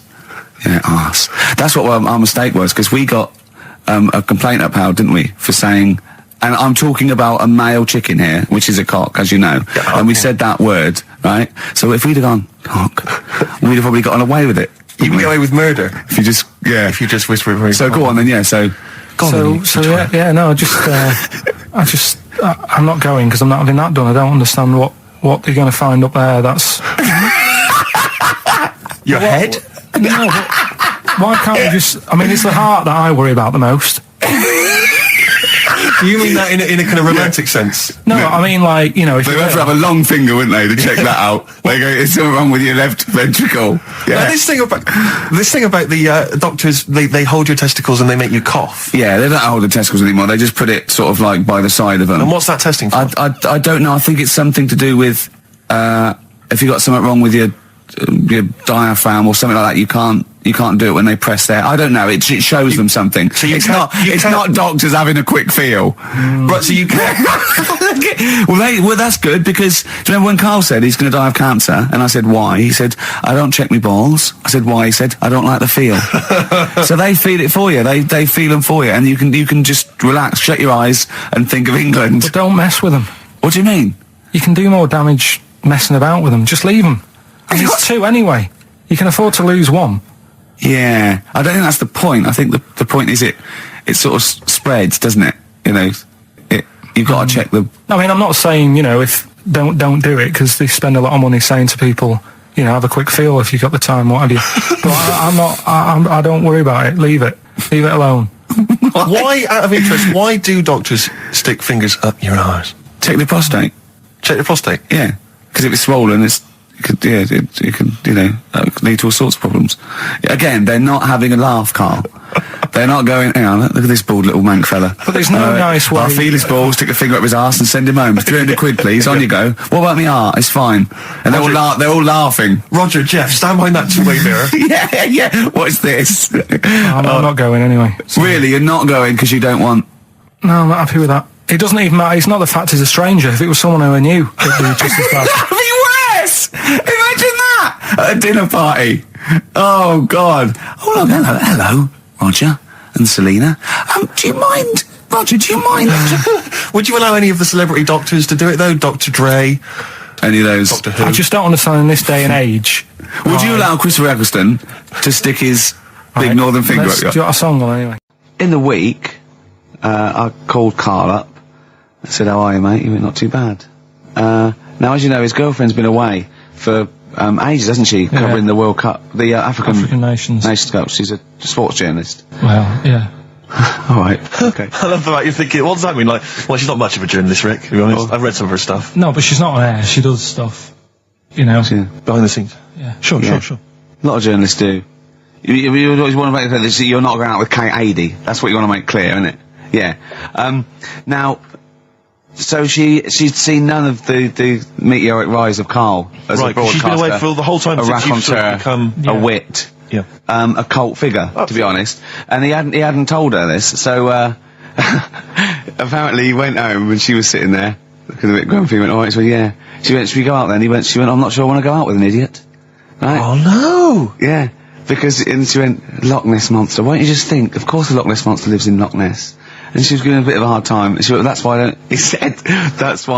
I didn't tell her. I didn't tell her really. Same thing happened when I was at school and I had to play drums in Little Donkey. I didn't tell my parents, right? But my dad turned up anyway. And what happened? He, How old were you, Carl? Well, it was the school that I used to go to. Oh, yeah. You went. Well, you used to go to the school you used to go to. No, but what I mean is, I didn't go to secondary, did I? Sort of missed a lot of that. Sure. But primary, I liked. Oh, it was all colouring in and stuff. Yep. And it was a Christmas play, and I managed to get a part in it. And, Did you audition? No. Got a part in it, and I should have been playing the drums to the one about Kings. We Three Kings. Yeah. I was meant to be doing that, but Little Donkey came on, and it was one of those. What do you mean came on? That was like next up on the next song. Right. And it's one of them songs that you can't help sort of tapping along to. Yeah. Do you know like if I was to go yeah, you'd have to finish it with. Yeah. Do you know that they actually send that into space? Do they? And what, hoping that aliens will respond with that? Yeah. They do that because apparently it is one of them things that you can't help. What, even if you're an alien life form? Yeah. They know that, do they? Yeah. But anyway, what, because they watch Star Trek or something? Hello. Knock knock. Yeah. No, seriously. Is it true? Like if you say out knock knock into space, they have to say. Oggy. Ah, that is great. Seriously. Oh, hold on, what's something out there? Was a little green fellow? That is great. Yeah, so anyway, that is Little Donkey is like one of them tunes that you can't, and I was there and I had the drumstick and I thought, oh god. The drumstick! I could feel myself, and anyway, just wanted to do it, yeah. I started going along and playing Little Donkey, which I wasn't meant to do, but it went down such a storm. what? Were there people like parents and that dozing off, and then suddenly they heard your version of Little Donkey, they thought, wait a minute, now it's really picking up. What do you mean? I'm glad we paid £1.50 for this. What do you mean it went down such a storm? I'm going, hold on, was it like when People have Ringo... lighters in the air. You know, like when Ringo joined the Beatles, now Yeah. going, boo, Pete Best, but he went... Yeah, And I went, whoa! Oh, God. But the teacher just said, it went down really well, you can do that again tonight, Right. when you're in it again. But anyway, so my dad was there, and... And you hadn't told him about this performance, so no, I he never just did. turned up I off never his own did. back. I never took the letters home and stuff to No. show my mum and dad, because it just put me off. So, anyway, he turned up, don't know why, he must have heard from someone else's dad. Yeah. He turned up, and he swore about me, which... Did he? I don't... Could you use a word it's allowed that's... to be said? The word? Of course it is. Right. If you got a kid in the car or anything, you can turn it down now. Yeah. Right? But he said, there was a guy stood next to him with a camera, big video camera filming it. And he said, yeah, film it, but try and avoid getting the twat in the hat in the shot. Because I had one of those porters, you know, the little round pork pie hats on. Right. This is so sad. What, was this a nativity play? It was about Jesus and stuff. Yeah, well, there was a porter there helping him with his bags. Of course there was, I forgot. I mean, Mary and Joseph, they got there. Yeah, because it was the hope, you know, because the inn was full. Yeah. But I think the porter doubled up with the inn and the stable. Right, that was nice. So of him. He carry bags over, yeah. Yeah, no, so yeah. You're right, though. I don't know why I was wearing one of them. But I was. And, And your father said that, and how did you know your father said that? Did you he told hear me it? about it later. Oh, he told you about it later? Yeah, I was talking about stuff I'd done at school, and he said, "Oh God, remember that?" And I spoke to him the other day about it, Right. and yeah, Oh, God. it's a shame. So that was the end of your sort of drumming career, really? Because it could have been, I mean, you know, the audience loved it the night before. You could have, like, been, who knows, a whole new world for you. Yeah. Have you done any stuff? I've never drummed. I wish I had, man. That is That's a movie story, but... is that, and that's why you don't tell, your mum and dad don't know you on the radio, do they they? think when they were down the other weekend, they had to come in. I just said, "I'll just go in and press the buttons." Because they could listen on Sky Digital, couldn't they? They could do. But you wouldn't want that, would you? I don't want that. No. Play a record, I want to talk to you again a little bit about this later. Yeah. I mean, I'm a little bit concerned about your toilet discussion. What exactly is your point again? I was just a bit bemused. You see, it's a tricky one. All I'm saying is, right, there I was at the pub quiz. I go to the toilet, not thinking about anything. I try to go, right? There's a little gay fella next to me. I love this little gay fella. Now, the weird thing is, there's nothing stopping him having a little glance, right? Because he's allowed in the fella's toilet. Yeah. Now, I'm not allowed to go into the woman's toilet and have a little look round. Right. So all I'm saying is, should they have another toilet area? What, for gay people? Yeah. And so this would be gay men and lesbians? Is that going to complicate things? Well, I mean, I can only assume. I mean, to what point? I'll ask you a question, right? If you're intimidated, that's a shame. But you know, most gay men aren't looking at your knob. You know that. What do you mean? I can only say that 99.9% of gay men who use a urinal standing next to what they assume is a heterosexual man aren't looking at his knob. And what they're doing then? They're emptying their bladder. No, but the thing is, I can't talk. you're saying like, you know, about would you have one toilet for lesbian women and gay fellas, right? Well, does that mean? Would it be mixed? Would it just be? Well, would it have a man on one? That's heterosexual man. One little picture of a woman on the other, and then what? What would the little icon be? A man and a woman? A man and a woman. Just having a chat? Yeah.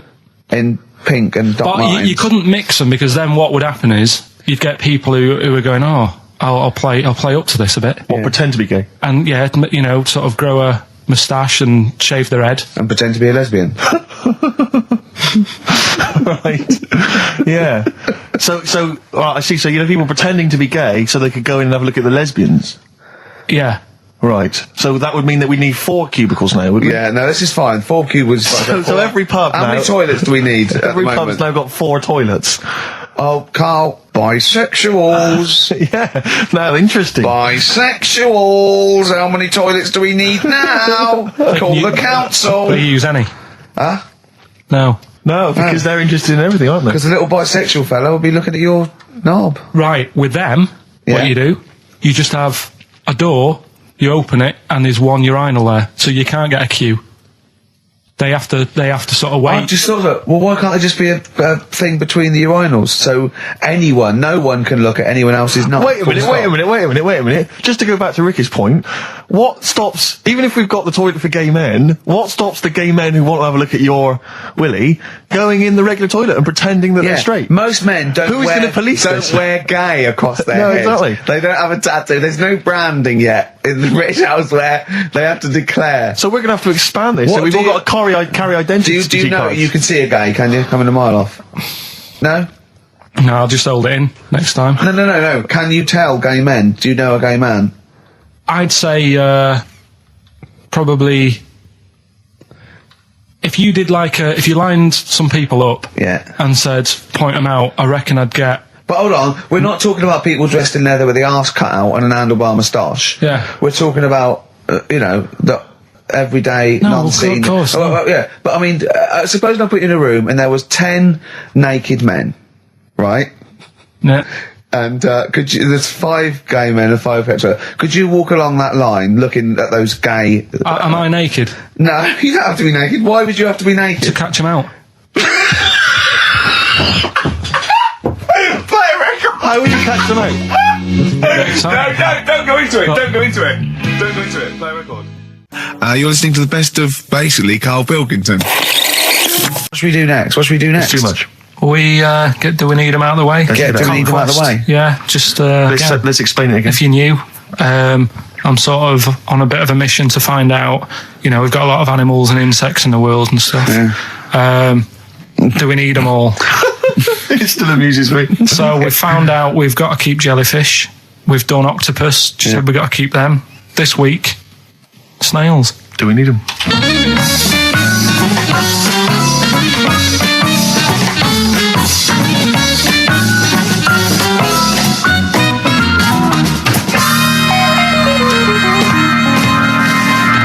Just doing some research, right? I'm sort of working my way through different creatures and insects and stuff that's on the planet. Yeah. Right? And finding out if we need them or not. Right? Yeah. Do you know much about snails? Well, sea snails. Well, yeah. Snails in general. Don't know much about snails, land snails. Know a bit about sea snails, like whelks, top shells, that sort of thing. Would you say they're important? What sort of sense do you mean by important? Say if we had to sort of get rid of some animals and insects and that because we're running out of room. Right. Do you know what I mean? Because I'll tell you what I know about some snails. I don't know if this applies to sea snails as well. I mean, I called you today because a lot of other places are shut. Yeah. Right? So, I know they like to eat stamps, apparently. The glue on stamps. They love it, right? Right.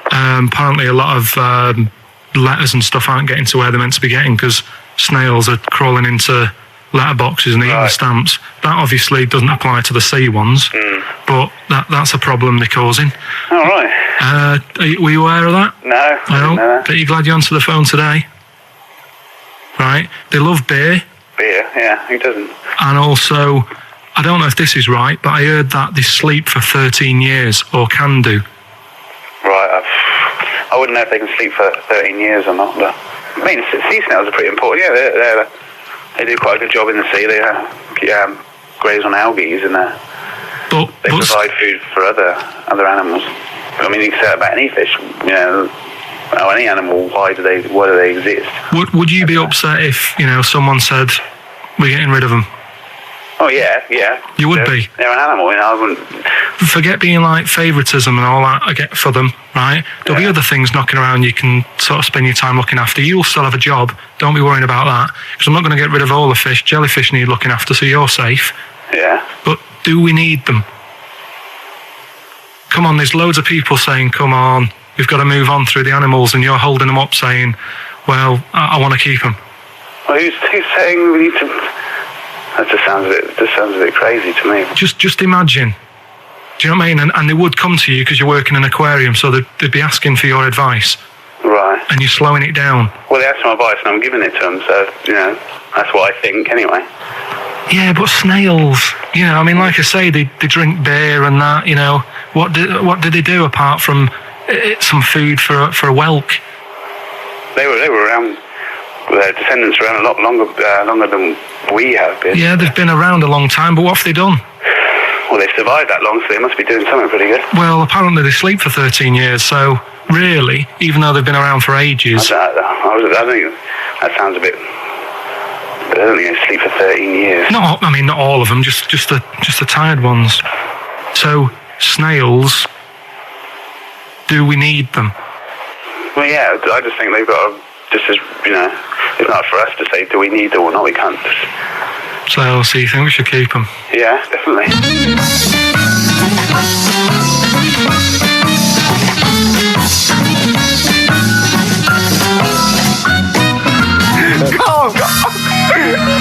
Carl, I'm proud of you.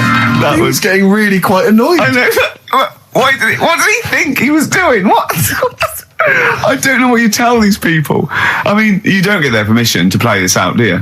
You just don't tell the them. thing is, right, I sort of told him what it was about, but we won't say who he is or where he works, because it doesn't matter. I just needed to speak to someone who knows. I know the fact that you were trying to get an answer out of him by suggesting that he would be safe, because he could look after jellyfish if he gave the okay to destroy snails. He was getting livid, you could tell. Oh, God.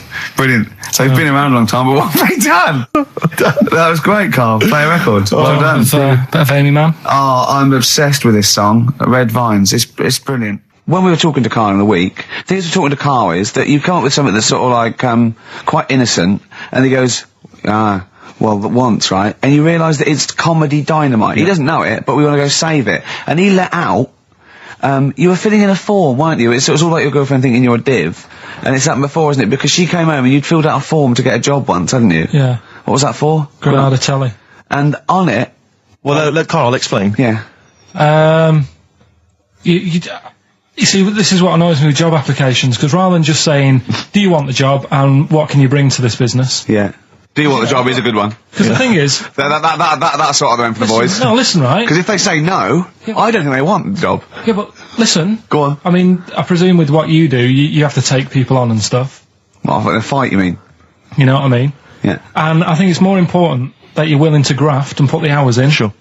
Than say that, you did well at school. Yes. Sure. Because if I wanted to, I could have done well at school. Of course.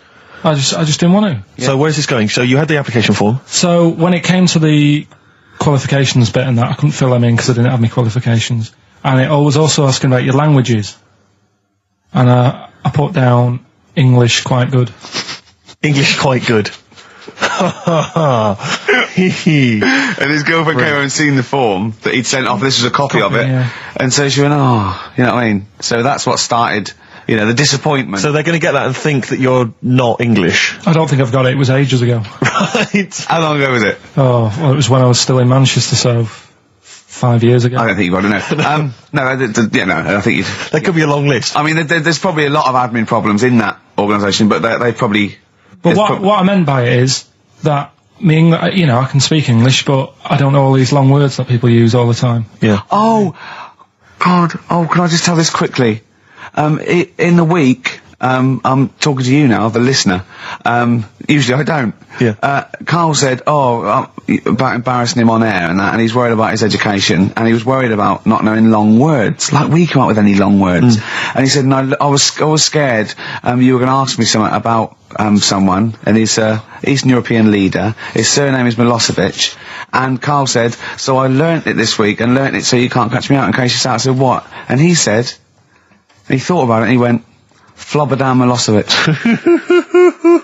Got the surname right though, didn't he? So what's his name? Right? What's his name? That's how Bill and Ben would address this leader. How would they have said it? Flobodan Milosevic. What's his name? Slobodan Yeah. Milosevic. Yeah. Well done. Ricky Gervais with me, Steve and Carl.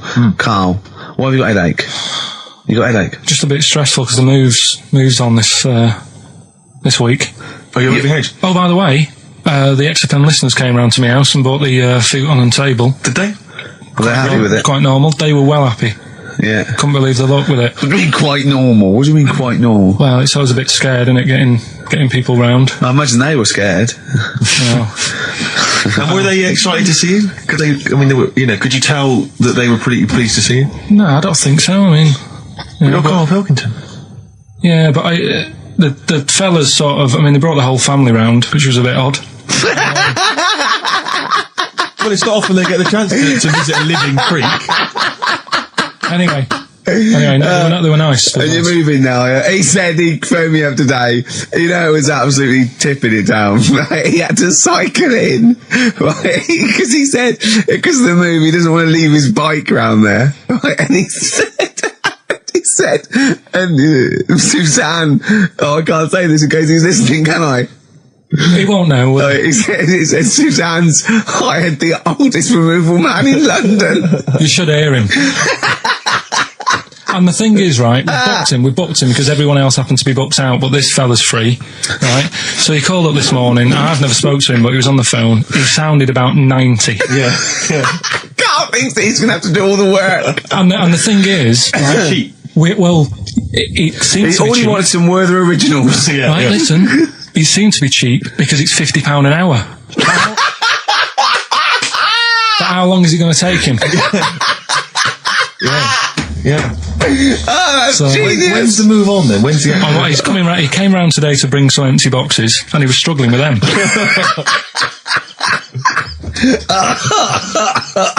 So it actually happens on Wednesday. Oh God. Anyway, so Rick, I noticed that you were laughing and almost had a heart attack. Doesn't bode well for the boxing match, does it? Carl for the moment, and I've had my Lemsip. Oh, that was great. That was very, very funny indeed. What a wonderful clip that was. I enjoyed Do you remember that? Yeah. Wow. It was a few weeks ago, wasn't it, really? I mean, I think it was last week. we'd have to have very, very bad memories not to remember that hilarious clip. I'd like to hear that again maybe in a couple of weeks' time when I'm away. Yes, absolutely. It's embarrassing, isn't it? And we, but the good thing is, on telly, I feel a bit guilty about putting out shoddy rubbish because I'm getting paid an awful lot. Yes. But here, I don't give a They can bleep that. They will do. And now it's Carl's bit. It's the re-education of Karl. He's like Liza Doolittle. And now he's coming to, or Lawnmower Man, if you've seen that film. More like Lawnmower Man, if you've seen the film. You know what I mean. And his homework was to just study quotes, really, on happiness and stuff and general well-being. He's not a big happiness quote fan, are you, Karl? Not really. So what have you done? You've come up with something, haven't you? Right, yeah, I told you, right? Because a lot of these are just things you say every day. They're nothing special. So what I'm doing... Well, you say them every day. Well, the sort of things you come out with and you don't even think about it, do you know what I mean? Yeah. They're on the TV all the time. People on the radio are saying these sort of little quotes. Sure. And what I've done is, remember that programme on Channel 4, Faking It? Yeah. Where they got some, like, posh kid to be on a door and all that. What I've done, I've... Imagine if that was the pitch for the show. Dear Channel 4, just going to get a posh kid on a door or something? Yeah, Yours come sincerely, in, Karl. come in. Yeah. TV producer. Yeah, go on. So what I've done, this little book of quotes, happiness quotes, I've picked two that are real. Okay. And I've made one up. Right? And we've got a guess. And you've got to guess. Okay, then, go on. Well, I'll tell you what, Rick, why don't we, when we've heard them, we won't confer. No. You'll write down yours, Yeah. A, B, or C, and I'll write down mine, and we'll see how it Okay, works. Karl, off you go. Right, and just because I'm looking at this book, it doesn't mean I'm actually reading. No, I know. Don't worry, we're clever. No, we know. We can't see. Can I call my bluff? Yeah, go on then. Nothing is worth more than this day. Okay. Yeah. Yeah? All right. Yeah. The way I see it.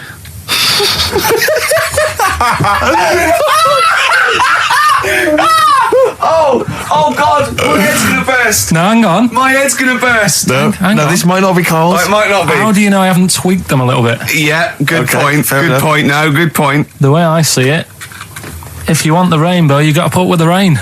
Yeah. Okay. All right. All right, yeah. Okay. Hang on. It's not here. Come on. Cat food. Cat food, come on. It stinks a bit, but if you don't put up with the smell, the little kitten will die. Steve, I don't know what to say. I don't know what to say. Imagine this in faking it. Imagine their faces when he says that, and they're going, "Oh my God." Karl, play a song, mate. We'll have to confer on this one. player. Well, that's just amazing, Carl. Just read them again. Two were real, one was fake. Go on in. Right. First one. Nothing is worth more than this day. Excellent. Next one. What does that mean? Well, cherish now, cherish your time. Okay. Because you can't get it back, and you know that's the way I saw it. Carpe diem, whatever it is, seize the day and all that. Okay.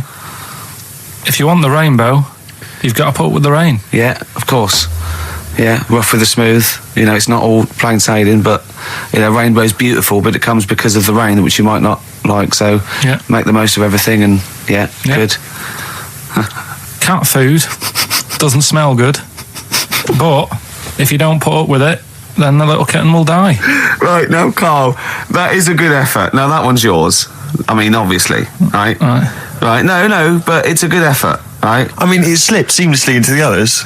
Yeah. Don't think it didn't. No, but it's good. I mean, we knew it was that one. But what I will say is, it's good, but what you don't know, maybe subconsciously, is, I mean, it's very similar to the putting up with the rain and the rainbow. But that's good. Why do you think that?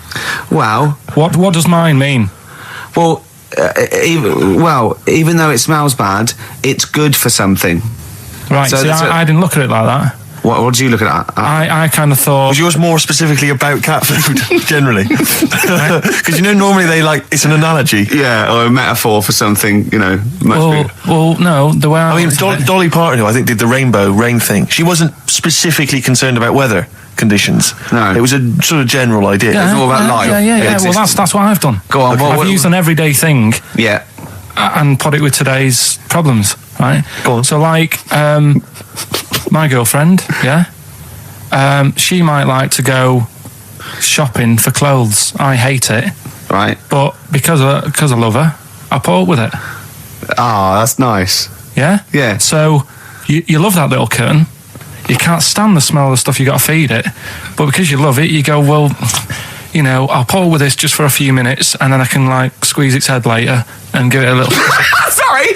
Squeeze its little head. No, yeah, well, that's just the thing that I do with cats. Put it in a bag and drown it in a lake.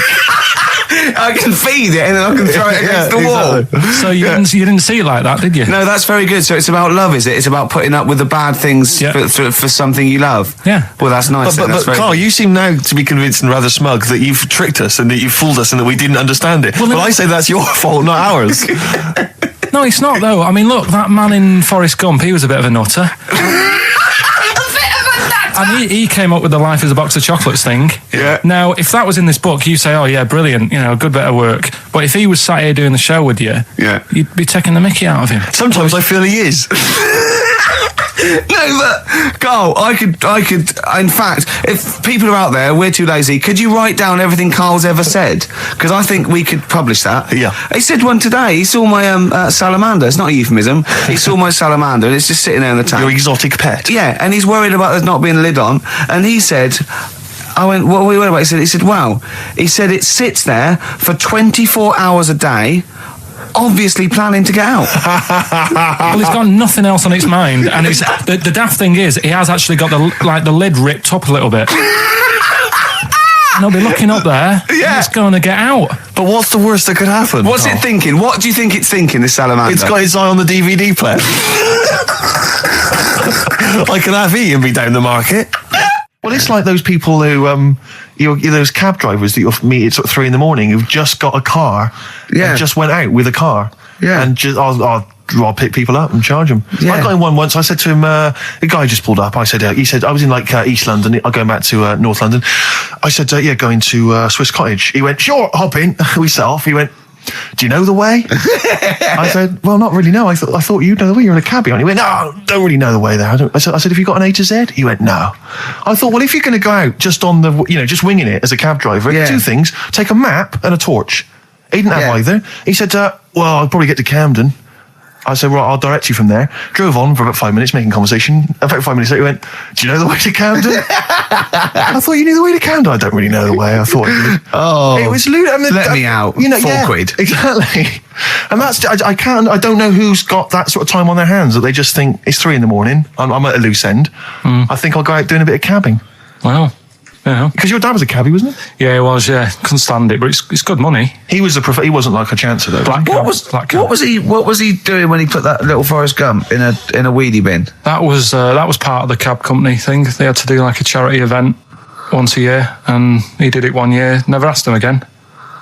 Tell us the story again. I'd rather not, because we got a few sort of complaints about it. Why? Why did you get complaints about it? Because he put a kid in a bin, and it's not the thing to do. So, but we could use it as a sort of sobering lesson for people. Yeah, tell it like a you shouldn't do it. Nah, yeah, but that's how I did it last time. But people still didn't like it. All the stuff I tell you, we don't take the mickey out of people on purpose. No. It's real life, innit? And that goes on in life. Yeah. My dad was saying that in hospital, though. Do you know I was in hospital? Yeah. He did some jokes about old people and that. And he said, at the end of the day, if something makes you laugh, it's funny. And if it makes you laugh, you can't help laughing, can you? Do you know what I mean? So, what are you meant to do? And laughing's good for you. Yeah. So... But being laughed at isn't as good for you, is it? No, but there's probably more people laughing at one person. So if you balance it out, there's only one person who's upset and there's a bunch of people laughing. So it's Jesus. Give me an example of that. Give me an example. Well, for instance, Karl Pilkington as he talks and the people listening. Yeah. No, give me an example of I can't, because again, that's what I'm saying. I can't tell you the story because there might be someone out there who... This person might even be listening and think, I forgot about that and you brought it all back to me. So I'd prefer to leave it, but I think people know... Why did he put him in the bin in the first place? Because he was getting out of hand. What was he doing, though? You see, I can't explain. You can't, don't be silly. I prefer to leave it, honestly. What was he doing? Was he annoying him? He was annoying my dad and the other people in the cab. Right. And he thought, how can I deal with this before it gets too out of hand? Yeah. He pulled over and put the lad in a wheelie bin. I'm going to burst. So we'll leave that. I remember I was on I don't know if this is all right to talk about. I mean, it happened, so, not worried about it. It's all right to talk about. Everything's all right to talk about. But I was on the train, right? Coming from Manchester back to London, right? Yeah. And got on it. It was like a Friday night, and it was heaving, like the last train is and all that, and absolutely chocker. Right? Yeah. So I'm walking through the carriages, thinking, is he in his seats anyway? Anyway, everyone's like, it's heaving, right? It's people stood up in the doorways. You can't get in the toilet and all that. There's not going to be any chair knocking about. So walking through, and anyway, I see this one empty chair sort of in front of me, right? I think, why ain't anyone sat there, right? I'll just rush to that, get to that, I'll get myself a seat, plonk myself down, right? And sort of turn round, see who I'm facing, see who you're sort of having a chat with. Little fella there, right? Little, Down syndrome kid, Right. Sat there, and he goes, all right? And I thought, right, not bad, but do you know what I mean? They're always talking, aren't they? You ask a lot of questions. Right, so I was like, here we go, 2.5 hours. And I couldn't get up because the thing is, that's obvious. Sure. Right? So that's like mean. I'd never want to be mean, do you know what I mean? No. At the end of the day. So anyway, I think I'll go to sleep. Clever. Right, so I shut my eyes and he leaves me alone and that. So then my phone goes and I think, right, what do I do? Do I ignore it? Or do I open my eyes and see what it is? Anyway, I open my eyes, it's Ricky calling about something. About nothing, probably, actually, thinking about it. Wasn't even worth answering, right? So anyway, but I'm awake then, aren't I? So he's like, hello? And I'm like, all right, mate. And he says, you're muscly.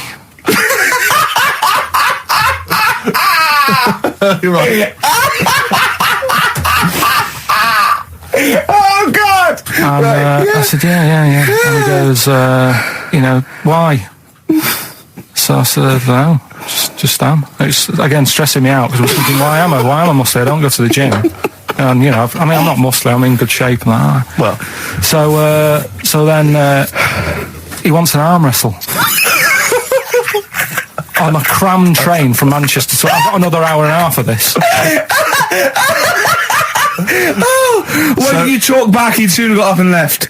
If you'd have started asking him questions, he'd have got up and left with the drivel you come out with. So anyway, do you know when you're under pressure, you're thinking, well, he's said that I'm muscly. Right, so do I do it or not? And there's people watching, you know, not joining in, not sort of having a laugh and that with me, just like watching but pretending they're not. Oh, and I'm at one of those table seats, and he kept saying, "Come on, I want to arm wrestle." So, and he was getting loud, and I thought, I best just start an arm wrestle. What do you mean? What do you mean? I best just have an arm wrestle. What do you mean? Get it over and done with. I had to. If he's going to keep asking, I had another hour and a half on the train. Oh God. So anyway. Oh my God. I'm thinking who won. Well, I'm thinking, were people putting bets on? How was it working? It was stopped, and just as well, really. What do you mean it was stopped? Was it game? No. He was winning. I was struggling a bit, right? Yeah. And he was really like, you know, taking my arm down. And then he sort of let go and started laughing. And I thought, thank God he let go, because I would have made, you know what I mean? If I lost that, everyone's in the train looking, and all the rest of it. I never felt it's suddenly serious to him. He's got to win this. Anyway, Pilkington. But then he just, then we were chatting about favourite food and that. He likes sausages. And I said, you know, he said, do you like sausages? I said, yeah, they're all right. I like a bit of Chinese and that as well. And he was saying, I can't have Chinese. Not allowed Chinese. Why? Don't know. He just said, it's not allowed to have it. But yeah, I had a good long chat about stuff and that. But so you enjoyed it in the end? In the end, it was all right. Yeah, it's just. What do you expect? Okay. No, but it's that thing, isn't it? It's whenever you're faced with something different, it's always awkward, isn't it? And that's the thing. You're talking about him now, are you? And I think I did all right, because everyone else was ignoring him, but I probably made his day pretty good. Yeah. We were a nice bloke. I like the idea that newlywed couple are probably thinking that's going to be a similar journey down to Cornwall. This is the Best Of Show on XFM 104.9. I'm Ricky Gervais, with me Stephen Merchant. Yes. I hope you're enjoying the Best Of. I'm amazed that these are the highlights and that we've strung it out this long, Rick. But the good thing about this is, we're not here, we recorded this a couple of weeks ago, just the links, right? This has taken us about 10 minutes for the whole show. We get paid the same. Why don't we do this every week? That's a great idea. High five. Listen to this clip, it's brilliant. Okay, what's the next one? What's the educating Ricky? I don't know. See, like I say, I was looking around, and there's stuff that is interesting. Right, I was looking on the web, but there's no point. Well, it's just I found one about. What's the point? About a lad who 8 years old, but he's still breastfed. Now, I don't know if you can get anything out of that. Is that what his mum said?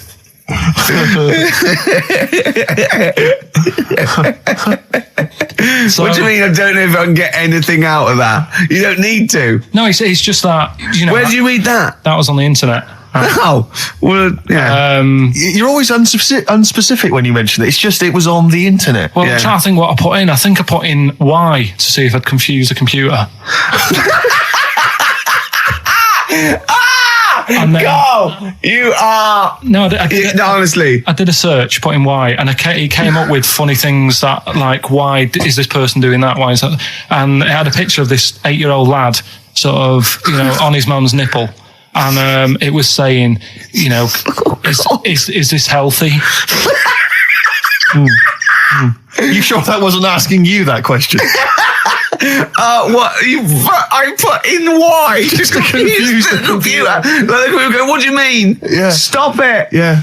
Oh, look, last week, I was walking home with him, and I went, he was saying so much stupid, and I went, I've got a competition for next week. Let's do a phone-in, and it's called Karl Pilkington, Genius or Fool. Yeah. Right?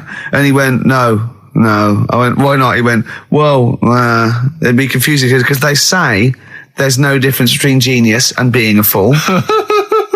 We do that, don't we? No, but it's rubbish, and people say there's a fine line between madness and genius, and you know, it's a ridiculous soundbite. They don't say there's a fine line between a genius and an idiot. Well, the people who do are idiots. yeah. So what would you do there, though, just to sort of wrap that little thing up? What would you do? That lad loves his mum's milk. What are you asking me to come up with? No, I'm just a title for the story. No. It's just what would you do? Right. What do you mean? What would I do? Well, it's causing a bit of a problem in the area. Right. What area? In America, I think it was. Oh, America are a problem, are they? George Bush is worried about this kid who's breastfeeding at 8. Imagine it like this, right? Right. So, Carl, what are you asking me? about this spurious story you saw on the internet. I saw it on the internet. There's an 8-year-old lad. He likes his mum's milk, and he's saying, "Is this right? Should it?" No, be it's going not. on?" But what What do you want Ricky to do about it? It's not his responsibility. yeah. No, but the little town that he lives in, they're all causing an uproar, right? Going, this isn't right. You know, I can't let my kid play out in case he's in the garden with his mum getting a bit hungry, right? So, what should they do? Because his mum's saying, well, he likes it. Yeah. And he, you know, what do you do? I don't know the laws. No, but I'm not asking you to sort out the laws. I'm just saying, if you lived in that neighbourhood, what would you say? If you went up to him and said, look, everyone's getting a bit fed up with this, look. I'd say, what would I do? What do you mean, what would I do? what are you asking me? Right, it doesn't matter. No. What are you asking me? What are you asking me and Steve and the I'm public? just saying, say if you live next door to this woman. Yeah. Right? The kid's hungry, 8 years old. He's out playing on his bike and he goes, Mum, I'm getting a bit peckish. And he goes, all right, son. She whops one out. And he starts having his milk, right? You live next door, you're putting your washing out and you see this going on. You're getting a bit sick of it because it's gone on for months. 8 years, I assume. Why is it your business? Why are you such a nosy neighbour that you're concerned? What would you do, Carl? Let's turn it back on him. Yeah. What would you do? What's your solution? What would you do? Well, I thought I'd say, right, why are you doing this? And she'd say, because he likes it. And I go, all right then, put it in a bowl first. And you think that would sort that out? No, because I was thinking about the whole thing, right? And you do that when you're a baby and everything's all right, innit? Yeah. No one bats an eyelid at a little baby having a bit of milk from its mum's breast, right? Yeah. You'd almost say it was natural. But you grow out of it. It's like you don't see. It got me thinking about things you don't see. And you don't see. Did you put this into a computer? Show me things you don't see. What else don't you see? Well, you don't see like an old man having a Twix. You never. So what? You know the terrible thing about all this, Steve, is he's right. You don't see an old man I eating a know, Twix. that's a terrible thing. So what they have got, right? They've made old man toffees, haven't they? They've come up with Werther's. Is that a song? Oh God! You don't see it. So they've got their Werther's, right? Yeah. So, look at him. You think Forget he's it. giving a lecture at Oxford? It's not going anywhere. No, go on. Sorry. Go on. I'm just saying. Right. You grow out of things. Yeah. And the old man, I'm sure when he was a kid, he'd have a Twix. Yeah. But now it doesn't look right, so he's having. It doesn't look right. So. Right. I don't think Werther's originals were specially designed for old people. I think they were sweets that just happened to have been made for years. That's why old people eat them. Yeah. They didn't go, hang on, there's a market here. I've noticed old people aren't eating Twixes. Quick, let's make some old man sweets. But the little advert, he gives it to his grandson as well, doesn't he? He goes, I have a Werther's original. I think it cuts though before he throws it back in his face and goes, get me a Twix. Into films and that. It's just that I only, I've just got the 5 channels and flicking about, and I'm not impressed. I mean, I can understand why more people listen to radio and stuff. Yeah. Well, not this one, but go on. Well, when was it? When was the last time I sort of sat down and had time? Because I'm always busy doing stuff and that. Sure. Moaning takes up about 3 hours a day. When did Wimbledon finish? A couple of weeks ago. Right. Found myself sat there, right? I'm not having a go. I know we've stopped Cheeky Freak of the Week and all that, right? So I'm not going to be having a go. Christ, But sat there. I'm scared. No, I'm not having a go. You've always got to remember that. Go on, just get on with it. Get on with it. I'll apologise after. I'm just saying, watching Wimbledon, it wasn't, one of the major games. It was little fellas in a wheelchair having a game. Little fellas in a wheelchair. Right. But for me, I mean, great. They're doing a sport and everything. Don't put it on the telly. What was up with it? There wasn't like a rally going on.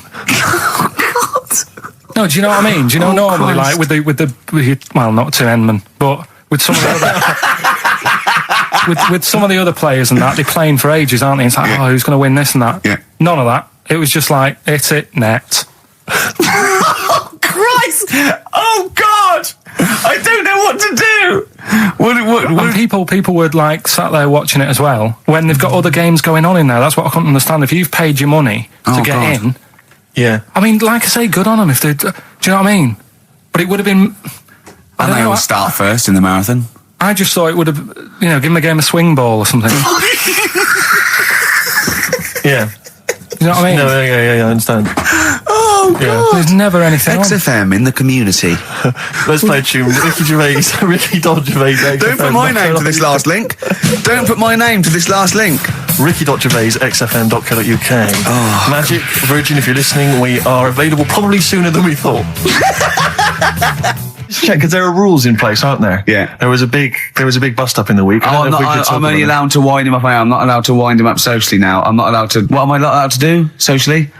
I think squeezing the head socially has been crossed off. Right, okay. And I agreed to that because it got to a head where, Carl was really upset and he was thinking of just giving it all in, weren't you? Yeah. Yeah. Why was that? Because you were just winding me up too much. Yeah. I mean, do you want to bring it all up again? I don't mind. What was I doing? It was just... I should say now that there was a conversation where we were all sort of really walking on eggshells. It was frosty. It was a conference call, and Carl was on one end, and I'll tell you, I was very much a media. I was very much a UN mediator. What do you think of that? It was difficult to sort of keep it serious when I'm saying stuff like, I'm sick of you putting a Burger King bag on my head. Do you know what I mean? Yeah. There's a part of me that's like, I can't believe we're doing this. What I like about it is that I'm laughing and going, well, I won't do that anymore. And he's going, you can still do it on air. And like today, I came in, I went to squeeze it. He went at 1 o'clock. I love those rules. Yeah. I love those rules. Well, between the hours of 1 and 3 on a Saturday, you can squeeze his head. You can put a Burger King I can't wait. It's terrible. Oh, dear. That all started last week as well, really, because I got in a bit earlier to do an edit for you on some track that had swearing in it, right? Yeah. So I get in early, he comes in, first thing he does is go to sort of squeeze me head. And my reaction was, not now, do it later. As if it's all right to do it later. Yeah. So that's kind of what made me think this isn't normal. We should just point out, when we say squeezing your head, what exactly does that mean? I put my hand on the front. I do 2 experiments, right? Yeah. One is the side, because you can crush an egg sideways, so I think that's more dangerous. Right. And I actually put my elbows out, and I pressed like a vice, and I really go for it until it really hurts. And the front one it shouldn't hurt so much, if my experiment's right. I don't know. Well, it was all this that sort of, built up. Sure. And the research that you're doing there, Rick, is that going to be available online at some point? Well, that was the problem. That's what I was saying to him, because it kind of started last week. Well, it's been going on since we've known you. Yeah, really? Yeah, but I just upped it last week. It got out of hand a bit. I upped it to when I think it got to ahead on Thursday when I filmed it. That was it, yeah. That's right, yeah. I brought in a cameraman to film me torturing him, and there was some people from the 6th floor being shown round. Yeah, some management and that, showing probably clients round, sort of, they've probably been on all the different floors, saying what all the different radio stations do. This is XFM, the sort of this sort of noise going on. Yeah. You see them all look down. I'm saying, don't do that, right? Sure. They might want to spend a load of money. Yeah. Right? Yeah. And he's doing that. He's wrestling with me. He's filming it. So that's when I just thought, It's mad, isn't it? And then when we were having the argument on the phone, I was saying, has this been some sort of experiment? Yeah. He did. He said that, and of course I lost it. Yeah, but it's all good now. Do you want to squeeze his head before we play the next? I won't at the moment because we've got to get on. It's not right, and that annoyed me as well because I was trying to find out where he was going. I was filming him. I was going on waiting for Carl. He told Johnny he's meeting a mate at 6, which annoys me on 2 counts. And I'm just doing it to the camera, So I'm gonna follow him and just turn up and go, all right, where you been? But then when I came in, he went, I'm meeting a mate, and he told me where it was. So I told him that spoils my fun. Of course. You'd want to just track him down. I don't want him to like it. Yeah. Which is pulled the rug under my carpet now that he's going to let me do you know what I mean? It's just, it's a little bit annoying.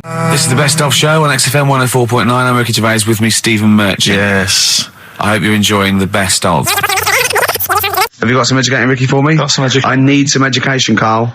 I desperately need some education. I want to learn about Chinese kids that are born hairier than average. I want to hear about deaf girls that can hear after their mum hits their head against a wall. These are the things I need to know. I mean, I don't wish to be disrespectful. He doesn't look like a genius. He doesn't look like a genius. But then I don't know what a genius looks like. Exactly. So, Steve. I don't want to be... Look at Einstein. Yeah. Yeah. His mum thought he was mental as a child. Where'd you get that information from? That was in the Einstein book.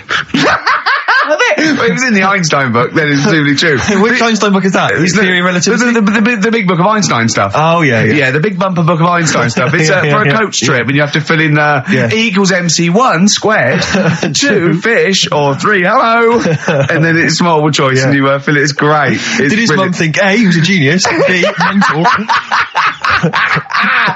Most people go for A, but it is in fact B. She thought he was mental at the age of 28. Oh, Carl, you never let me down. You never let me down. So have you got Educating Ricky for me? We've got Educating Ricky coming up. We've got Rockbusters. We've got Rockbusters. Great as seen and talked about in Heat. In Heat magazine. It's got really tough this week now. We're not messing about anymore. Right. Got some good prizes. Absolutely, yeah, we'll talk about those later. Because, I mean, was it last week that you had the classic? Was it, I can't remember, I'm paraphrasing, Carl, apologies. Something like, I'm here in Texas, I've fallen in a puddle, and my knee has got wet. Yeah. Wet Knee Houston. Whitney Houston. Yeah. And also, it was last week when there was a little bit of confusion over the one for Holly Valance. Right? Of course. I don't think it was confusion, I think it was your error. Yeah. No, it wasn't. And it was Holy Valance, and you meant Pelmet. Then Becky, who called up that time and said, if you're getting mistaken with Pelmet, right, she sent me an email in a week saying, I've done a bit of research. Yeah. It was my fault. I've made an error. Yeah. It is a Valance. Okay. And I know about Valances. As I told you last week, at the very end, my auntie loves them. Yeah. Right? She makes them. She started off just like putting them on top of the sort of window around the curtain. And then she thought, I can do more with this.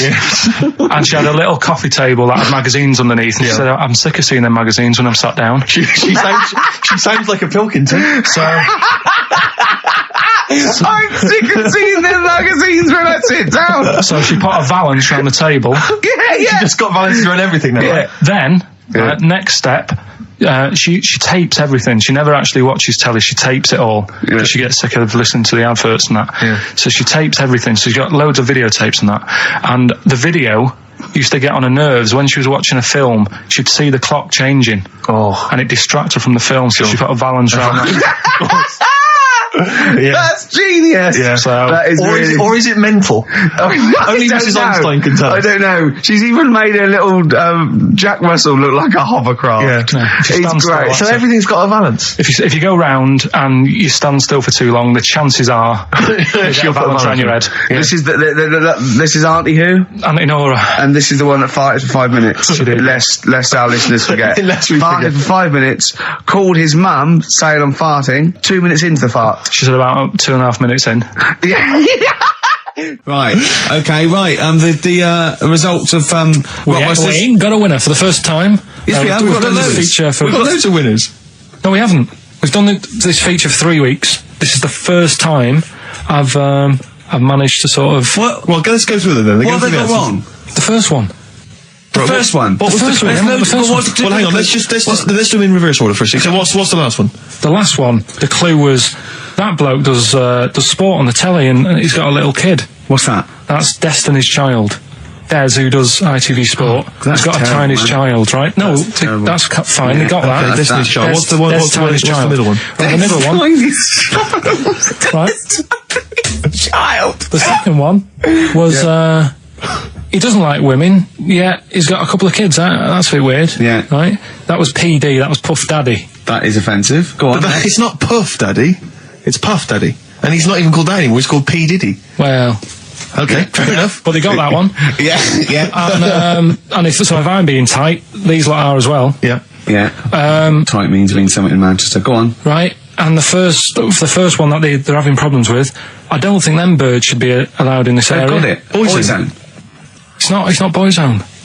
What's the clue again?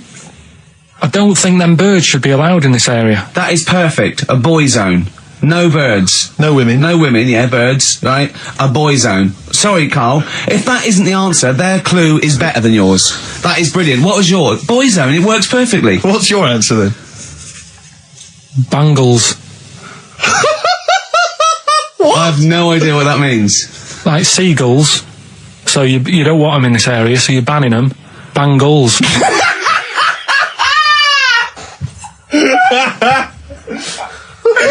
Oh! Well, give it to boy zone, because boy zone's better. Don't use words too loud and Terry. It's a boy I think zone. we should have a rollover. Carl beat them. Carl beat them. You have to use his logic, surely. But theirs works. You can't do what am I thinking? No, that's not what I'm thinking. It perfectly. It works perfectly. I think you've got to give it to the ones that got the boy zone. Well, how about, right, because they didn't actually get into my head and my way of thinking, heaven right? forbid. How about we just keep back the David Attenborough, and they can have, I'll chuck in the Hellraiser, right? Okay. And Blondie album and the Madness one. Okay. Pick a winner at random. Pick a winner, Steve. I'm going to give it to Paul Sloman, who got those answers, and he also says, P.S. Carl, you're a moron. So, I'm giving that to Paul, and good luck to him. Right, well, He's got a crazy night tonight. If we can rush these over to him, he's got a cracking Saturday night. well, if I'm a moron, I might get your address wrong when I send them to you. Ooh. Coming right back at you, Paul. Yes. Bit of David Bowie. When's that ever at anyone, Steve? Never. Lady Stardust off Ziggy Stardust and the Spiders from Mars on XFM 104.9. I'm Ricky Gervais, Steve Merchant. Karl Pilkington is in the middle of educating me. Then, educate me. Did I tell you the time when the doctor said I was going to die? All right, keep talking. Right, ages ago, must have been about 15, right? And at lunchtime there was this. We used to have a choice of stuff to do at lunchtime, right? We used to have like a burger place that had an arcade machine in it, right? So we used to go there and play on that and have a burger. Or there was this baker's, right, that my mum worked at, and did great cakes and stuff, right? So she used to like bring some home and that, but she couldn't always bring them home every night because, you know, they'd cost money, and she used to get them for free. And they used to say they'd rather chuck them away than give them to the staff because there's a chance that the cream might be off. Right. Right, so they used to chuck them round the back. So I used to go around the back with my mate and eat a load. Brilliant. Eating out of bins. No, it wasn't out of bins. They were still in trays, but they just stacked them up near the bins, right? So this got out. I mean, it used to be chocker. Once the school found out, everybody used to go there, and it'd be like, well, have a cake. Headmaster crawling fighting the kids off. Right, so I'd have, like, you know, you just eat, I don't know, 6 jam donuts or something, and then you'd spend your dinner money on the arcade machine. Brilliant. Right? So it was a good afternoon, really, right? So you'd do that, and this one day I must have had 6 or 7 jam donuts, a few Congress tarts. What's the Congress tart? I love them. I can't get them in London, right? So I'd have some of them. If anyone can get a Congress tart for Carl in London, please let him know. So anyway, this day, that was just a normal day. Do you know what I mean? You'd once, twice a week, you'd have a load of cake. In your life, Yeah, So normal anyway- day in your life. Were the frog boys there with the webbed hands and the big heads? So- and the horse in the settee? Yeah. But the day after one of these days, I had really bad cramp in my belly. Right? I was like in agony, could hardly walk. So I said to my mum, you could hardly stagger to the free cakes. So I was in absolute agony. I said, I don't like doctors, but you'll have to get a doctor in because I don't know what it is. I can't walk. She gets the doctor round. I won't say his name, but he said, well, doesn't look like he's got long left. Blimey. So I was a bit like, hang on a minute, I've only had a few cream donuts. Yeah. My mum was panicking. Sure. He went. My dad came in from work. She said, something's really bad with Carl. I think it's serious. You know, the doctor said he ain't got long left. So he said, what? He said that and just left. So she said, yeah. He said, I'll have to call him then. So he called him up, said, what's all this about? You know, Carl hasn't got long left. How long's he got? So he goes, I was only messing. He's just had some bad cream. Can you believe that? Well, the thing is, I like the fact your mum didn't ask any questions. I know. She didn't But go she into doesn't- detail. Can you explain more, doctor? No, I got to show off. But she doesn't. She doesn't like talking. you know, I don't want to diss you or your family, but I imagine if I was there, I'd have known the doctor was joking. Yeah. That's all I'm saying. I mean, I sound very arrogant there, but I imagine he went, what's he been doing? Yeah, I had about 6 cream cones. Oh, right. Oh, wow. He hasn't got long to live then. I'll see you later. That's what I think the doctor did. Yeah. I just like the idea your mum just let him go. Yeah. Terrified, thinking, well, I'm not going to probe him. He's that's it then. Dad comes in. Hi, honey, I'm home. Anything happened? The doctor said Carl's going to die and then left. Did he? I'll call him. But anyway, that's why these sort of things fascinate me.